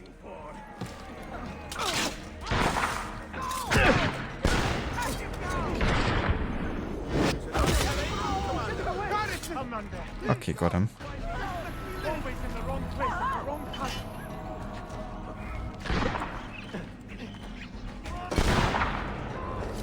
How can you even contemplate such abomination? Unholy thief! Oh my god! I'm only visiting! I don't know what's going on! Want to get away? Double time! I'm only visiting! I don't know what's going on!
Leap of Faith sound is so classic. The Leap of Faith or the Leap of Faith?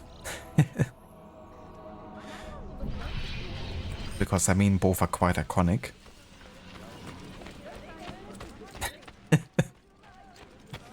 That reminds me, like the other day Rod posted a going live notification on Discord for his Leap of Faith challenge with Tomb Raider. And in the habit of, you know, calling it Leap of Faith sometimes. And since he has the channel point reward, he accidentally wrote his Leap of Faith challenge that he's doing. That cracked me up quite a bit. Because, yeah, imagining that someone would actually try to die on purpose with every jump. That would be a true challenge, that's for sure. Don't worry, I am here most days. What's got into him?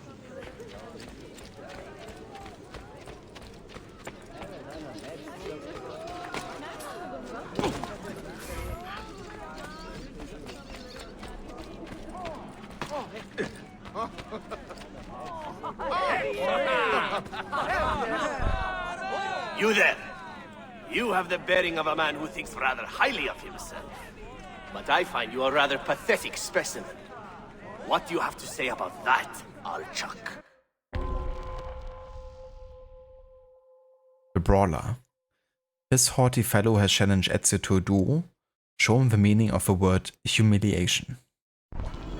If I had a message for you, amico, I would give it to your mother. How dare you! We settle this now!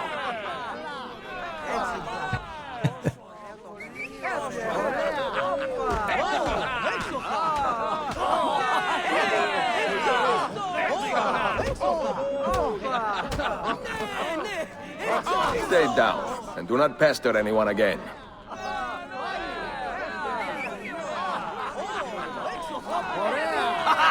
Surprise attack! Are you serious? You fell for my rules, Olfa.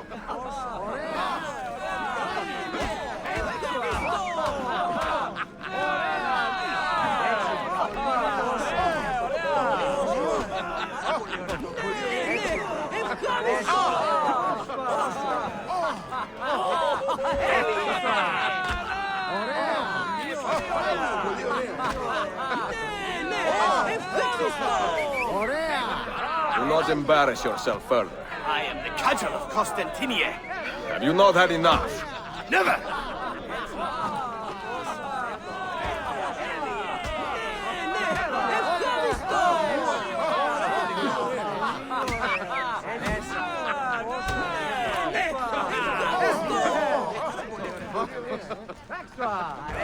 Ωραία! Πάλι!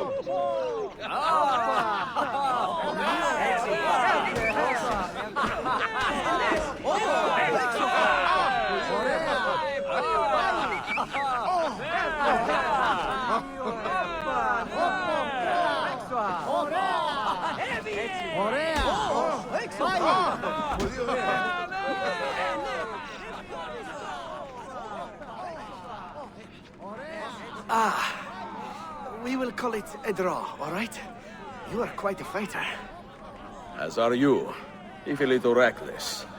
How would you like to put those feasts to better use with the assassins? You mean fight for a cause and not only for amusement? I am sure you would still find some joy in it. Evet, I believe you offended.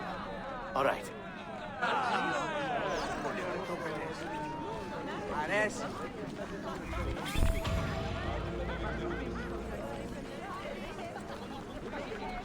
Wanna buy some bombs, brother? I gave you 50% discount. I could definitely need some.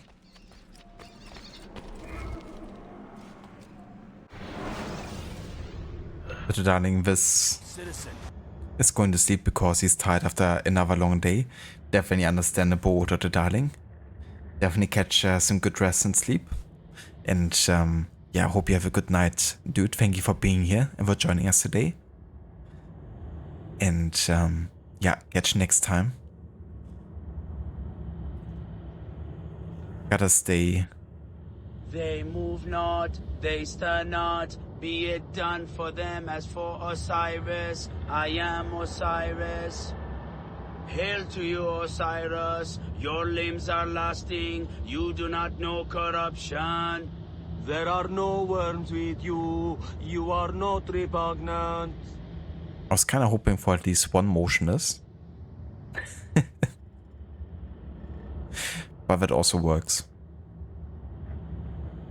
Bit of a send-off song for you, Dr. Darling.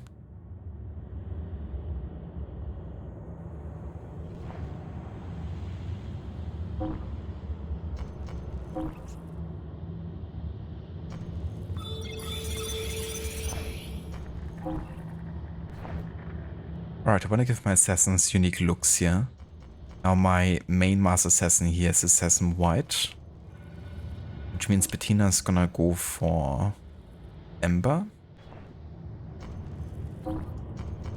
Yaya's gonna have Crimson. Bazir's gonna have Azure. And Beatrice is gonna have Emerald. And also give me 1 second.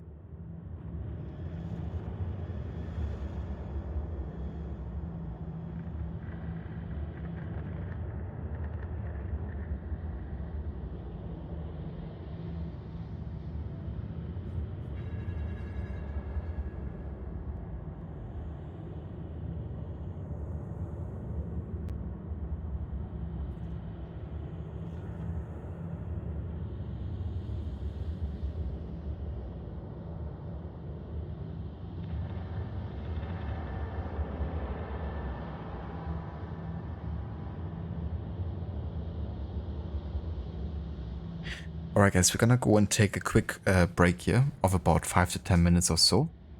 Because I gotta take care of something real quick. But yeah, I'll be back in a few and then we're gonna play a bit longer. Not for like a whole lot longer, but for a bit more. Maybe go for another 1 or 2 assassin dens after this. Is that a Jambia? You mean the weapon that she was holding?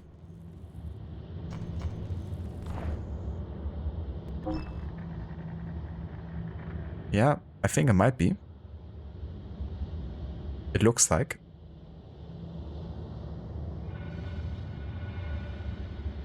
Thank you, Aura. And yeah, be right back.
Alright, we are back.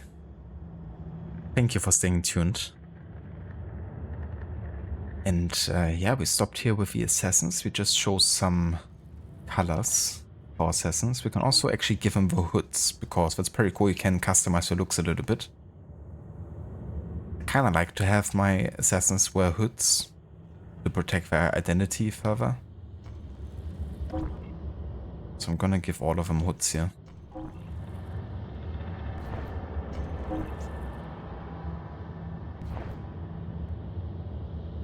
Thank you for welcome back, Aura and Amita. Welcome back to you as well. And I guess you could start on the first city.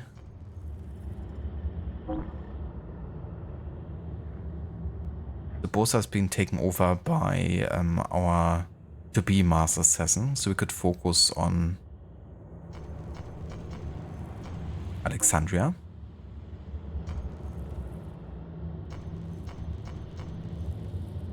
These missions are really good because they give you a lot more money and XP.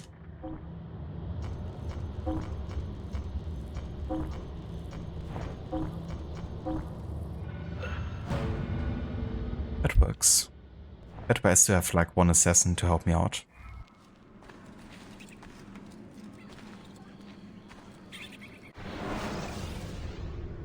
Let's go ahead and find another Templar then, I guess. Down here.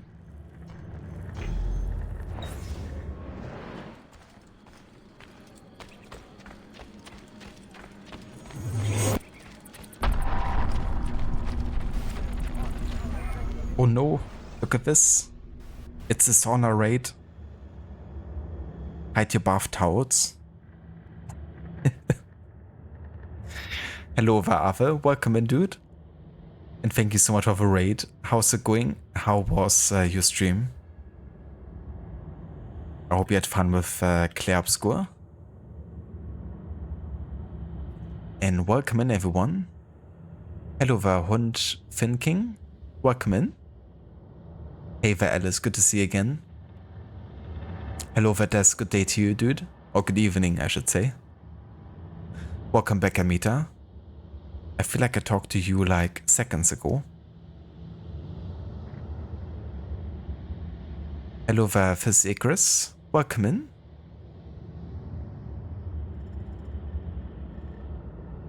Raid.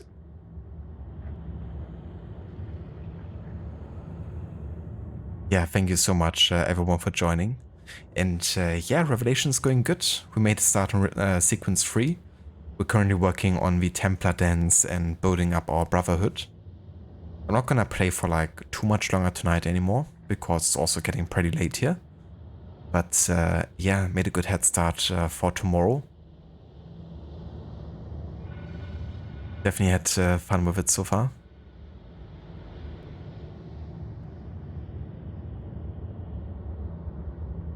Fun and Claire Obscure don't go together.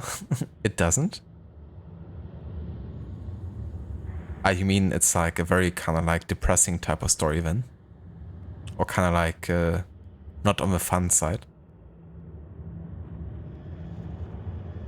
Yeah, I mean Ghost of Tsushima has definitely a bit of a depressive vibe going on.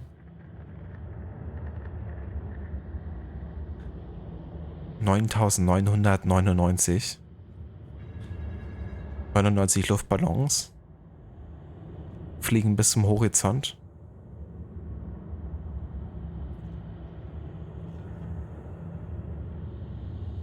A very long time ago.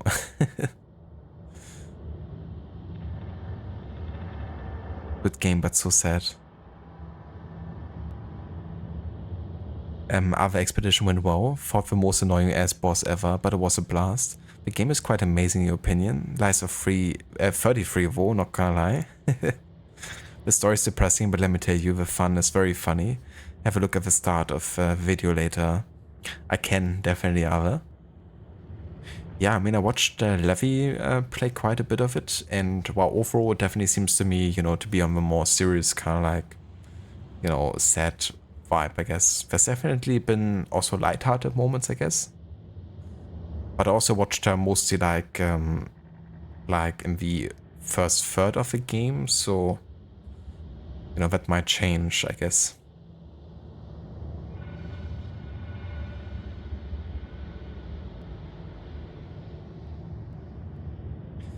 I'm glad you had a good time with it, and that you're enjoying the game. I look very much forward to play Expedition 33, but yeah, when it is gonna be, that's the question. For now, I have a couple historical games to go through.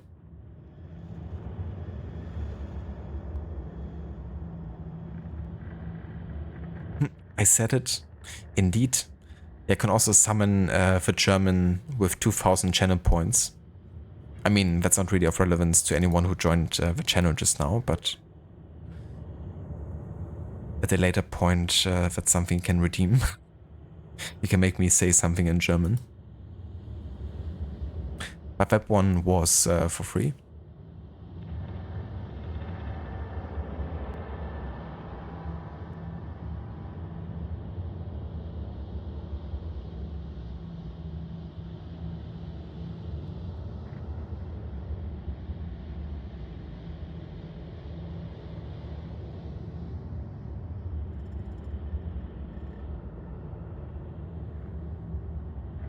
Yeah, that's fair to Ave. I mean, I guess I don't mind like a few spoilers. I mean, I've already seen Levi play it a bit, and it's probably gonna be a while until I get to play it myself, so I reckon I probably have forgotten about most of those things either way once I play it. But yeah, no worries whatsoever, Ave. Definitely take care of the things you have to. Thank you again so much for the raid, and hope you have a good rest of your evening and night later. I catch you another day, and thank you again so much for bringing your people over. And yeah, again, for anyone who missed the shoutout earlier, if you haven't checked out Ave before, definitely consider doing so. He just started his streaming journey on Twitch, and he's playing a bunch of different games, like Clair Obscur. He also played Cyberpunk 2077, and yeah, is also a big fan of games like Lies of P. So some great games to catch there, and yeah, very enjoyable dude to catch and check out.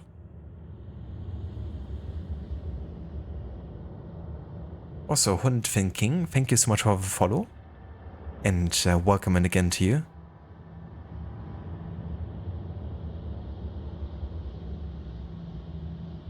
Thanks for the follow. Okay, so let's read up on the River Lycus.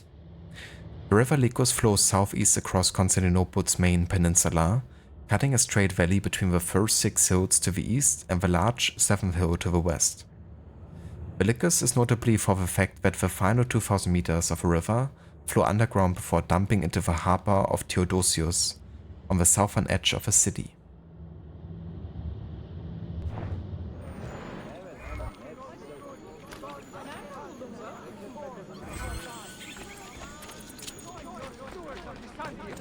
Cast out these demons! I too!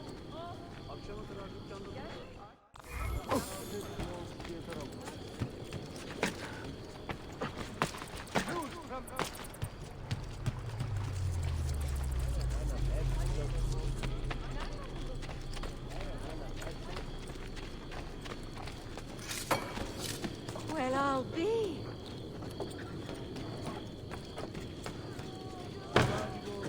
Well, another madman.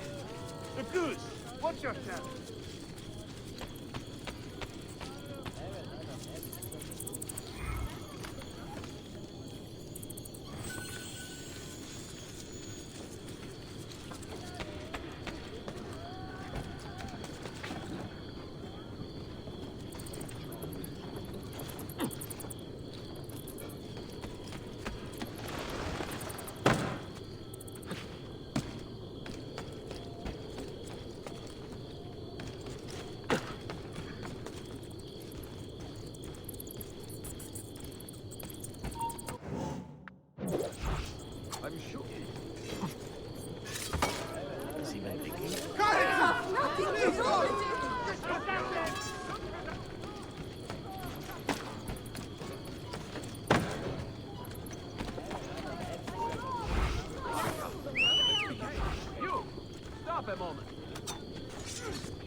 Whoa.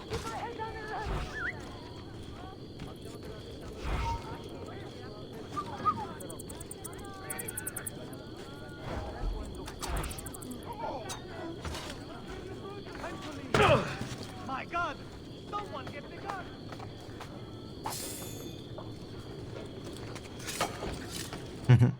The most deadly of happens. Ezio has a lot of woes.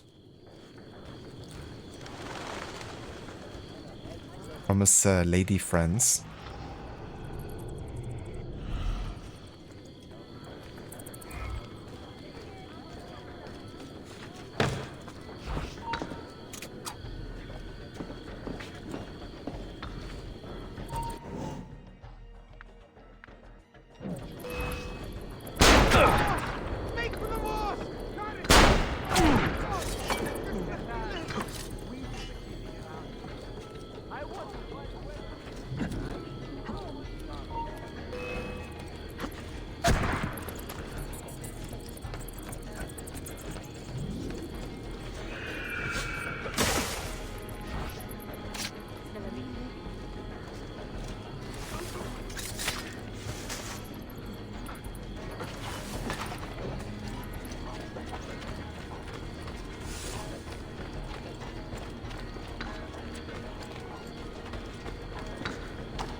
Can't spend my cut if I'm dead, can I?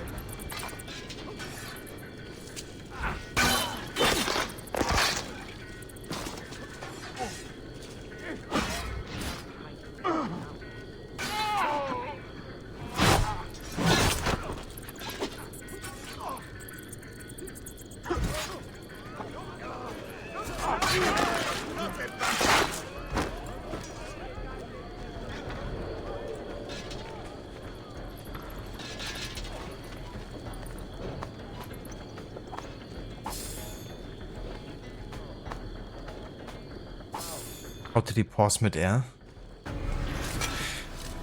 That's some serious strength. To be able to pause your momentum mid-air like that.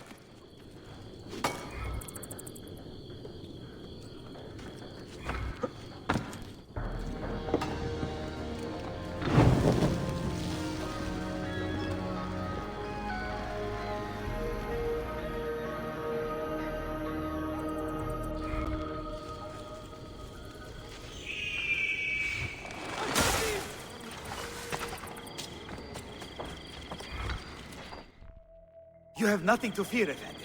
Your identity is safe with me. Oh, thank heavens for that. Forgive my brash introduction, but I am an assassin in training myself. I am strong, fast, and quite a hit with the ladies. That is a start. How about a race, huh? I will prove to you my skill. Say, to that spot there? The Pupil. This eager young man claims he's an assassin. Show him true skill by beating him in a race. Yeah, this guy. He's getting a bit ahead of himself, huh? Well, I could spare a few moments. All right, go!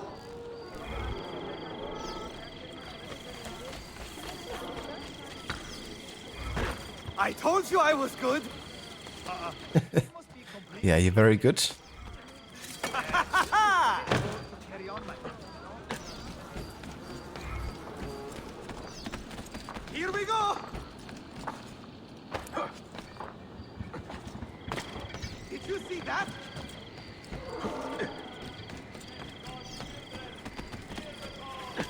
Nice!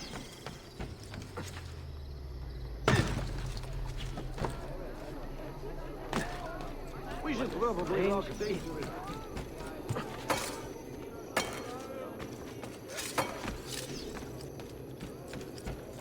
Losing to an old man he is.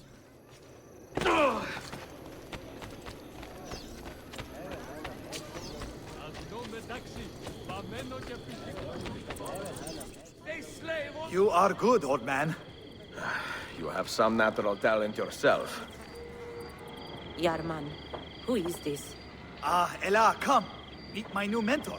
I told you I was an assassin, my love. And to think you ever doubted me. Merhaba, efendim.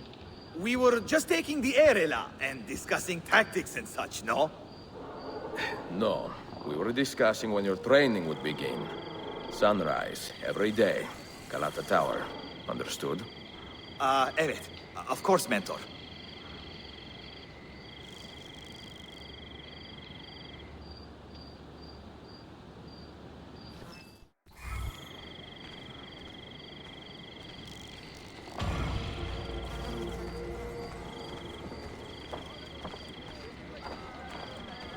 Oh yeah, another assassin recruited. The Forum of Arcadius. Built by and dedicated to the 5th century Byzantine Emperor Arcadius, this forum lay just east of the city walls built by Emperor Constantine the Great. Like most Roman and Byzantine forums, it too contained a column dedicated to its founder, although all that remains of it today are a few broken stones. Eventually converted into a small bazaar by the Ottomans, the Forum of Arcadius, located in one of the poorer districts of the city, was often used for the auctioning of slaves. They use this guy for the Vizier mission. Not sure yet, honestly, what I'm gonna be using him for.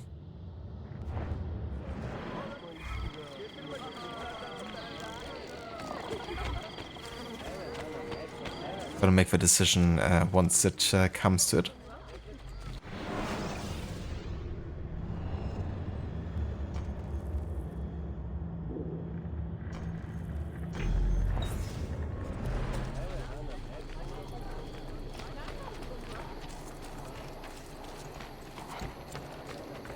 Of course, he asked you for a raise at first.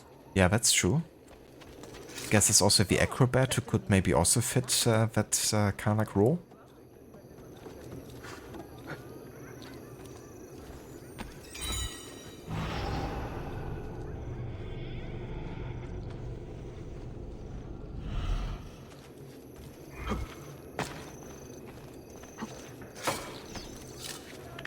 Okay, this one is a coward again.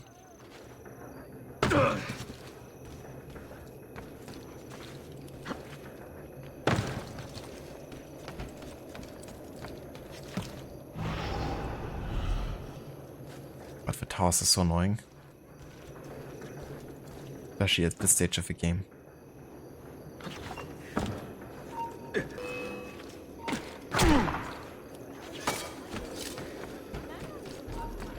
I know him from. Finally, someone stands up. I don't want to die! Spend my cut if I'm dead, can I?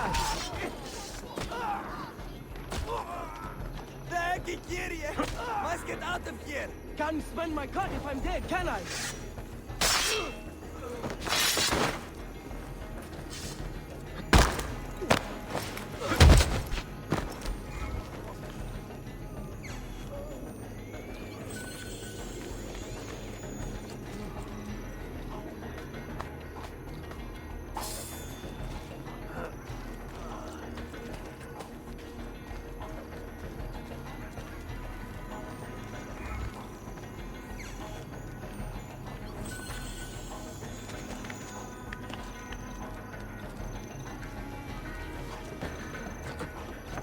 Get down, now! Isn't that... It could be our man. Die! Die! Come on, what the fuck, Ezio, go up! It's like he's waiting to be shot or something.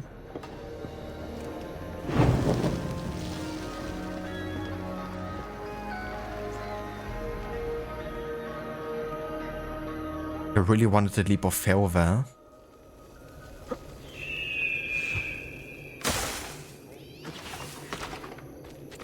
A curse on you, thieves. You have ruined me. I hope the Janissaries pluck out your eyes and cut off your hands. Signora, what is troubling you? Those brutes there! They attacked me in my home and robbed me of my possessions. Please, help.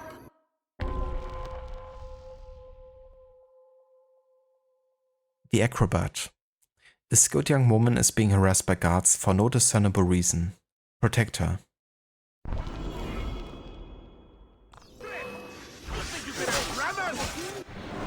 Was it like an optional objective?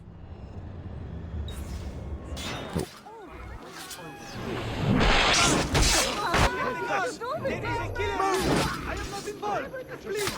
I owe you my life already, Effendi.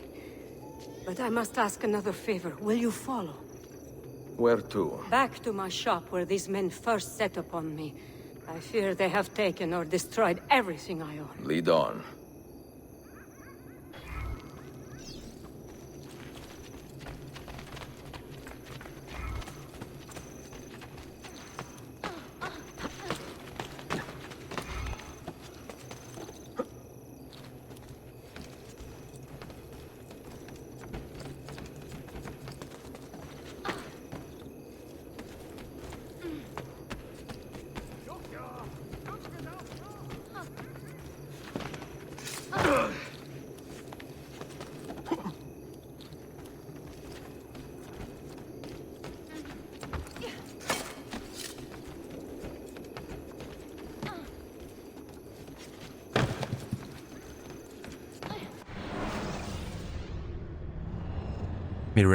Mirelian Church.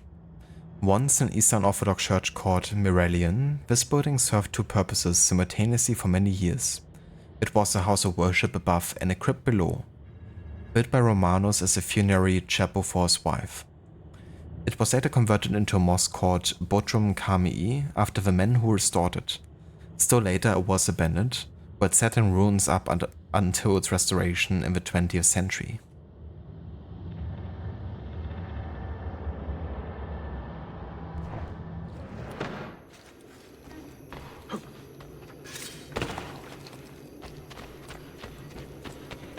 They are still here! Out, you damn thieves! Get out of my shop!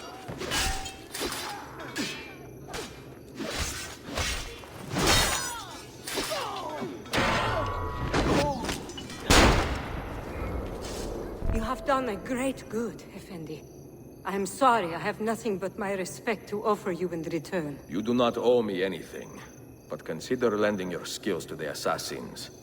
You are a skilled climber, and could learn so much more. Ah, I am grateful for the offer, truly.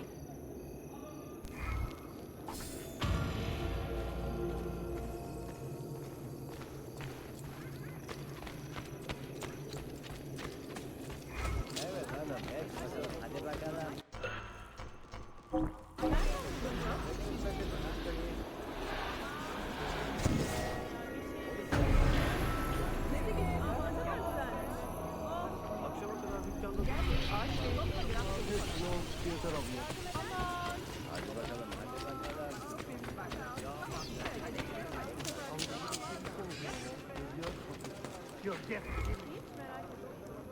You can't possibly hold out against us, peasant. Well done.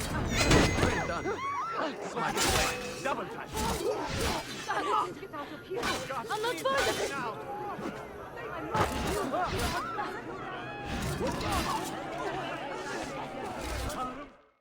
Fight for an honorable cause, Arkadashim. Not just your life. If I can help others as you have helped me, I most certainly will.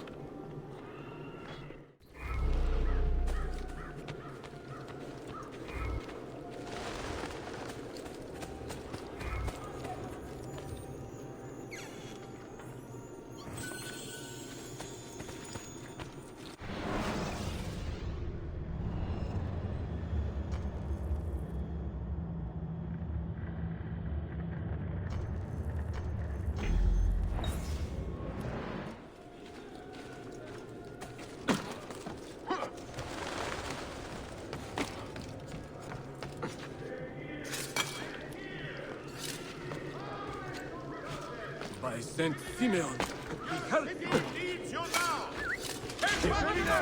Break something. I'm only visiting. I don't know what's going on. Save me. I'm only visiting. Have I not seen him tell me about you?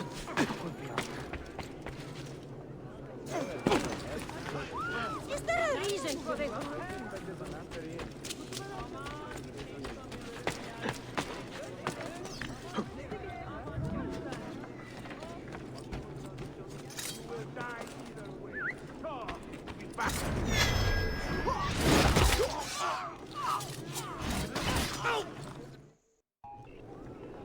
You are not alone, Arkadashim, and you need not be afraid. Let me repay your kindness with action, assassin. If you would have me, I will join your cause.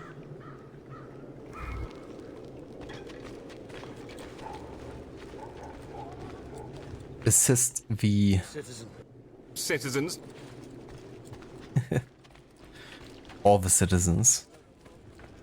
Gonna liberate every citizen of Constantine.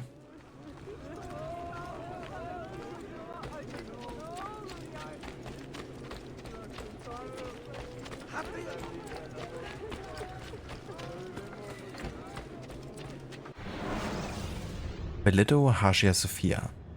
The Ottomans called that one Küçük Hagia Sophia or Little Hagia Sophia. It was a Byzantine church initially, built sometime around 500, and many believe it served as an early prototype for the larger Hagia Sophia Cathedral, built a few decades later. But I have my doubts. The two buildings may share some salient aesthetic features, but the structural elements are vastly different. It's obvious, right? I mean, if you bother to look closely. Amita the of Twitch or the many different Citizens.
It's just having the best of views there, looking straight at the tower.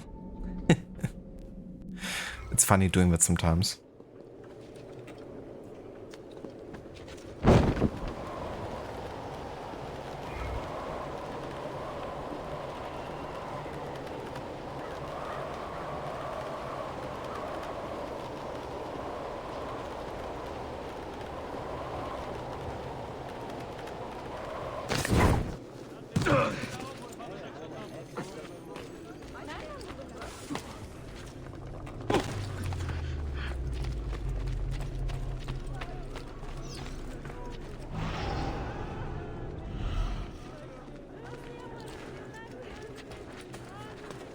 Yeah, what a view. He really likes the architecture, I guess. He's an architecture connoisseur.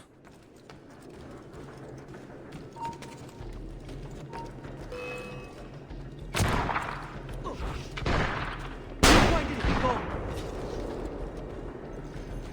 Hey! Him down! What? Where did he go? There! Kill him!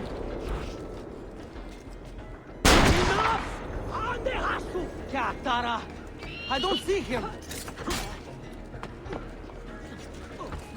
Aha! No mercy for you.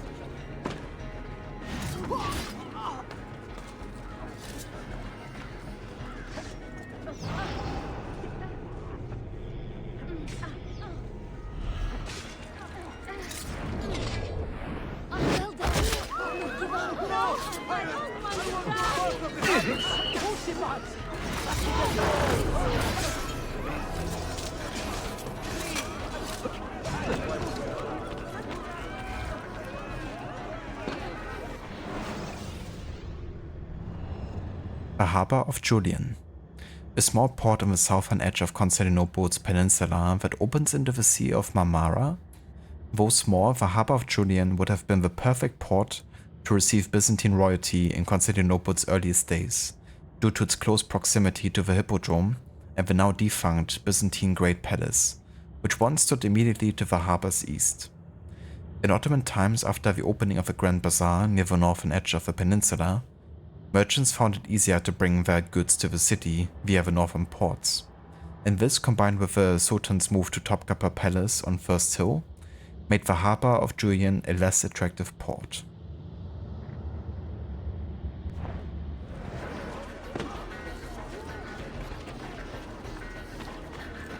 Oh, you!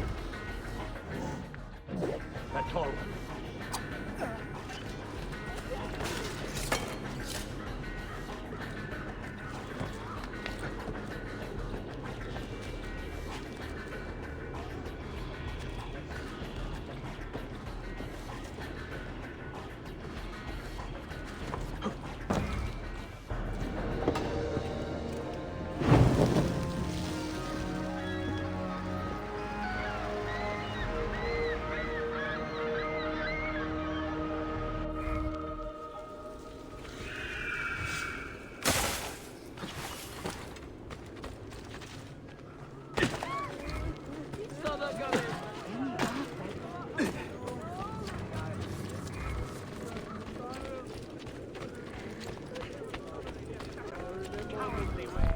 You there! Hello! Can you help me?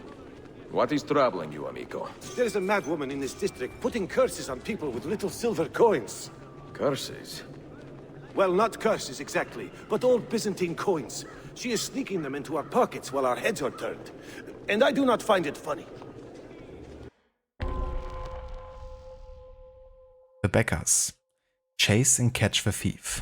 Keep your leggings on. I will have a look.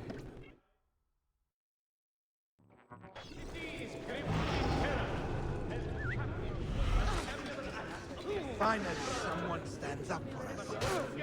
Very good.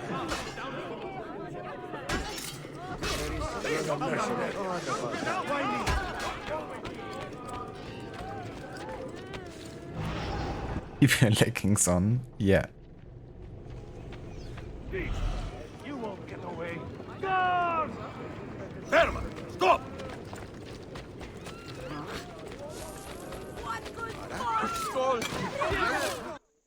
Quite a trick you have there, sleeping worthless coins into men's pockets.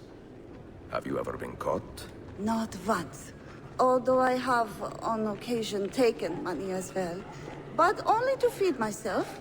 Why do you not put that trick to better use? Fight with the assassins. Work for a just cause.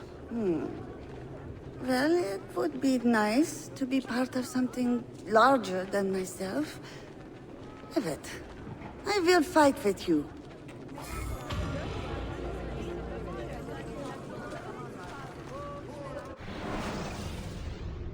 Nice, and that means you only have one Templar Den left. Actually.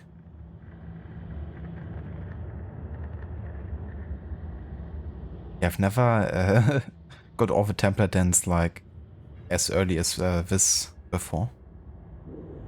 Just a question of where the last den is located.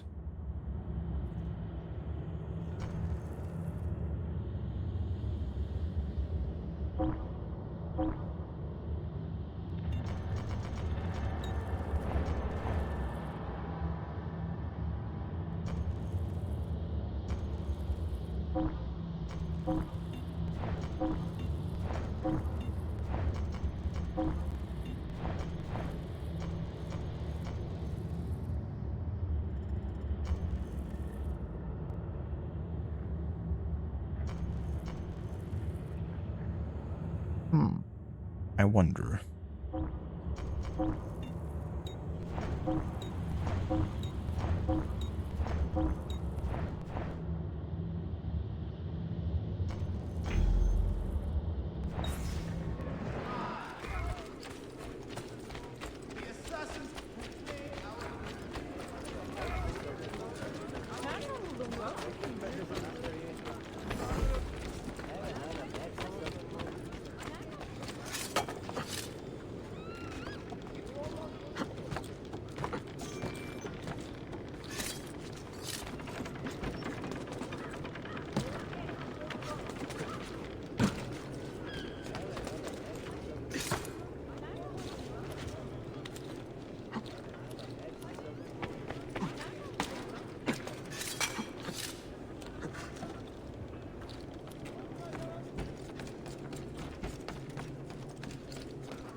Sounds interesting.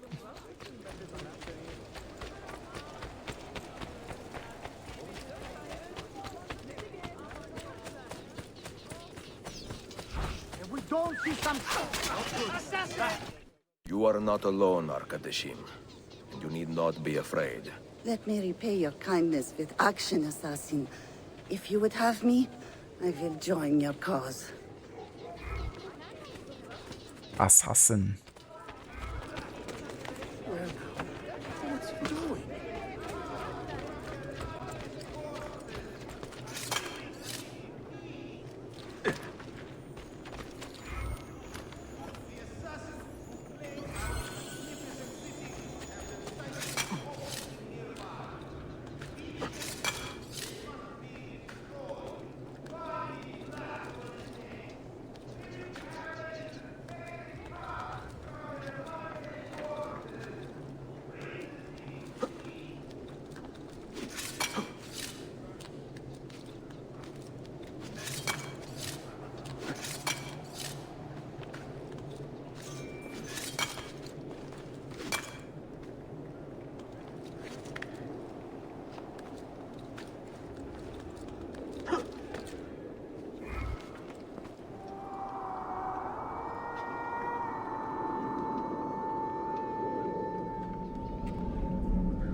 Still have unlocked the location of the last Templar then.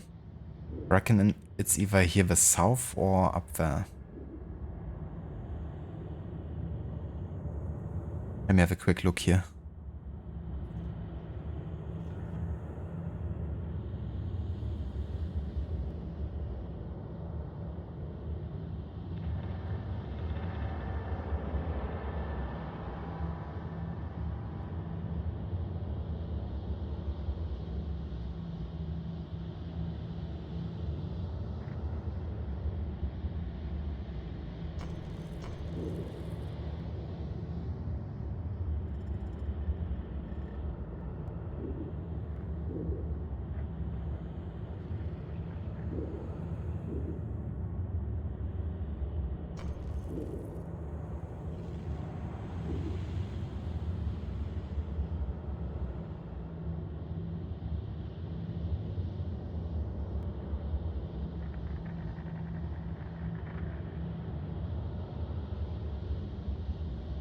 Oh, according to the interactive map, it should have been in a location that I've already uncovered, honestly.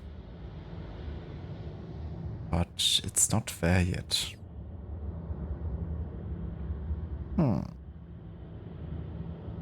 Well, never mind. In that case, we're gonna worry about it tomorrow, and we're just gonna find it until then. Because I don't want to run around now and just synchronize viewpoints, you know. We're gonna take care of it tomorrow, when I'm also doing a longer session, and then we have all the time for that. And yeah, then we're gonna dive really deep into the game, because tomorrow we're doing a longer streaming session. So going for a good couple hours. We're definitely going to finish sequence 3 and play through most of sequence 4, I think, at that point. And those two sequences are also gonna be pretty much where we play most of the side content, so they're gonna be quite side content heavy. But then starting with sequence 5, we're really gonna be focusing mainly on the main story. So yeah, it's gonna be not the longest playthrough, honestly. Which means we kinda already have to set up ourselves for the next game, at least timeline-wise. And I've already worked out with Pentiment in what years which chapter takes place in, so we can line that up quite well. But yeah, essentially we're gonna be playing through Revelations, but then we're not gonna be watching AC Embers, the short movie about Ezio immediately, because that one takes place about 12 years or so after the end of Revelations. And then in between we're gonna start with Pentiment and play through the first chapter before watching that short movie, actually. So yeah, I gotta get set up with that game already, actually. But yeah, for tonight, this is gonna be everything we will be doing. So let's go ahead and quit.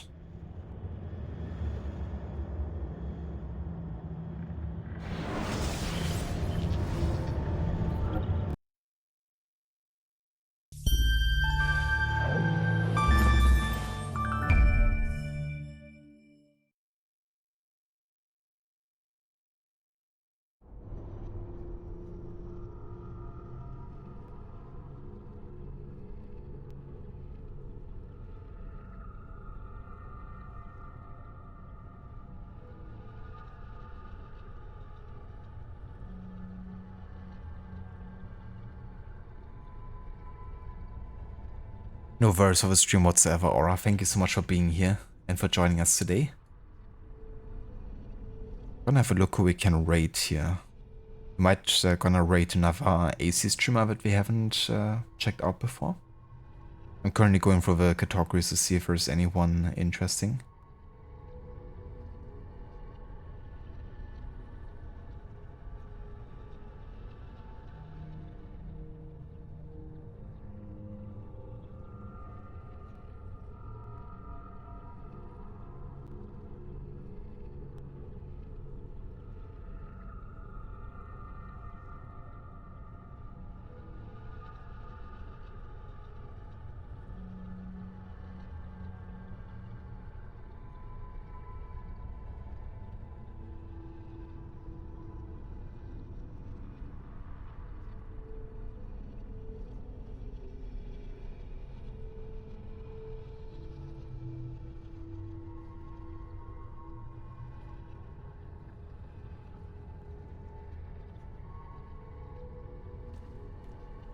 I really hope that Whopper is a euphemism for you.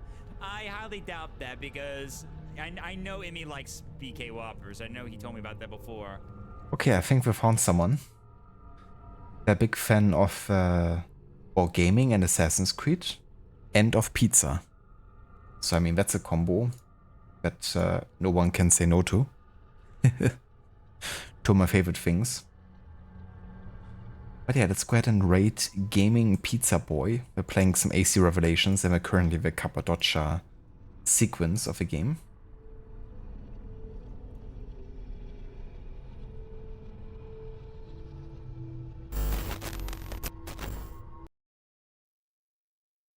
But yeah, I would like to thank you all so much for coming by and for joining us tonight for more AC Revelations.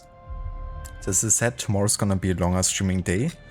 So we're gonna do a good long session with Revelations and make lots of progress. Before we raid out, I want to give some shoutouts here.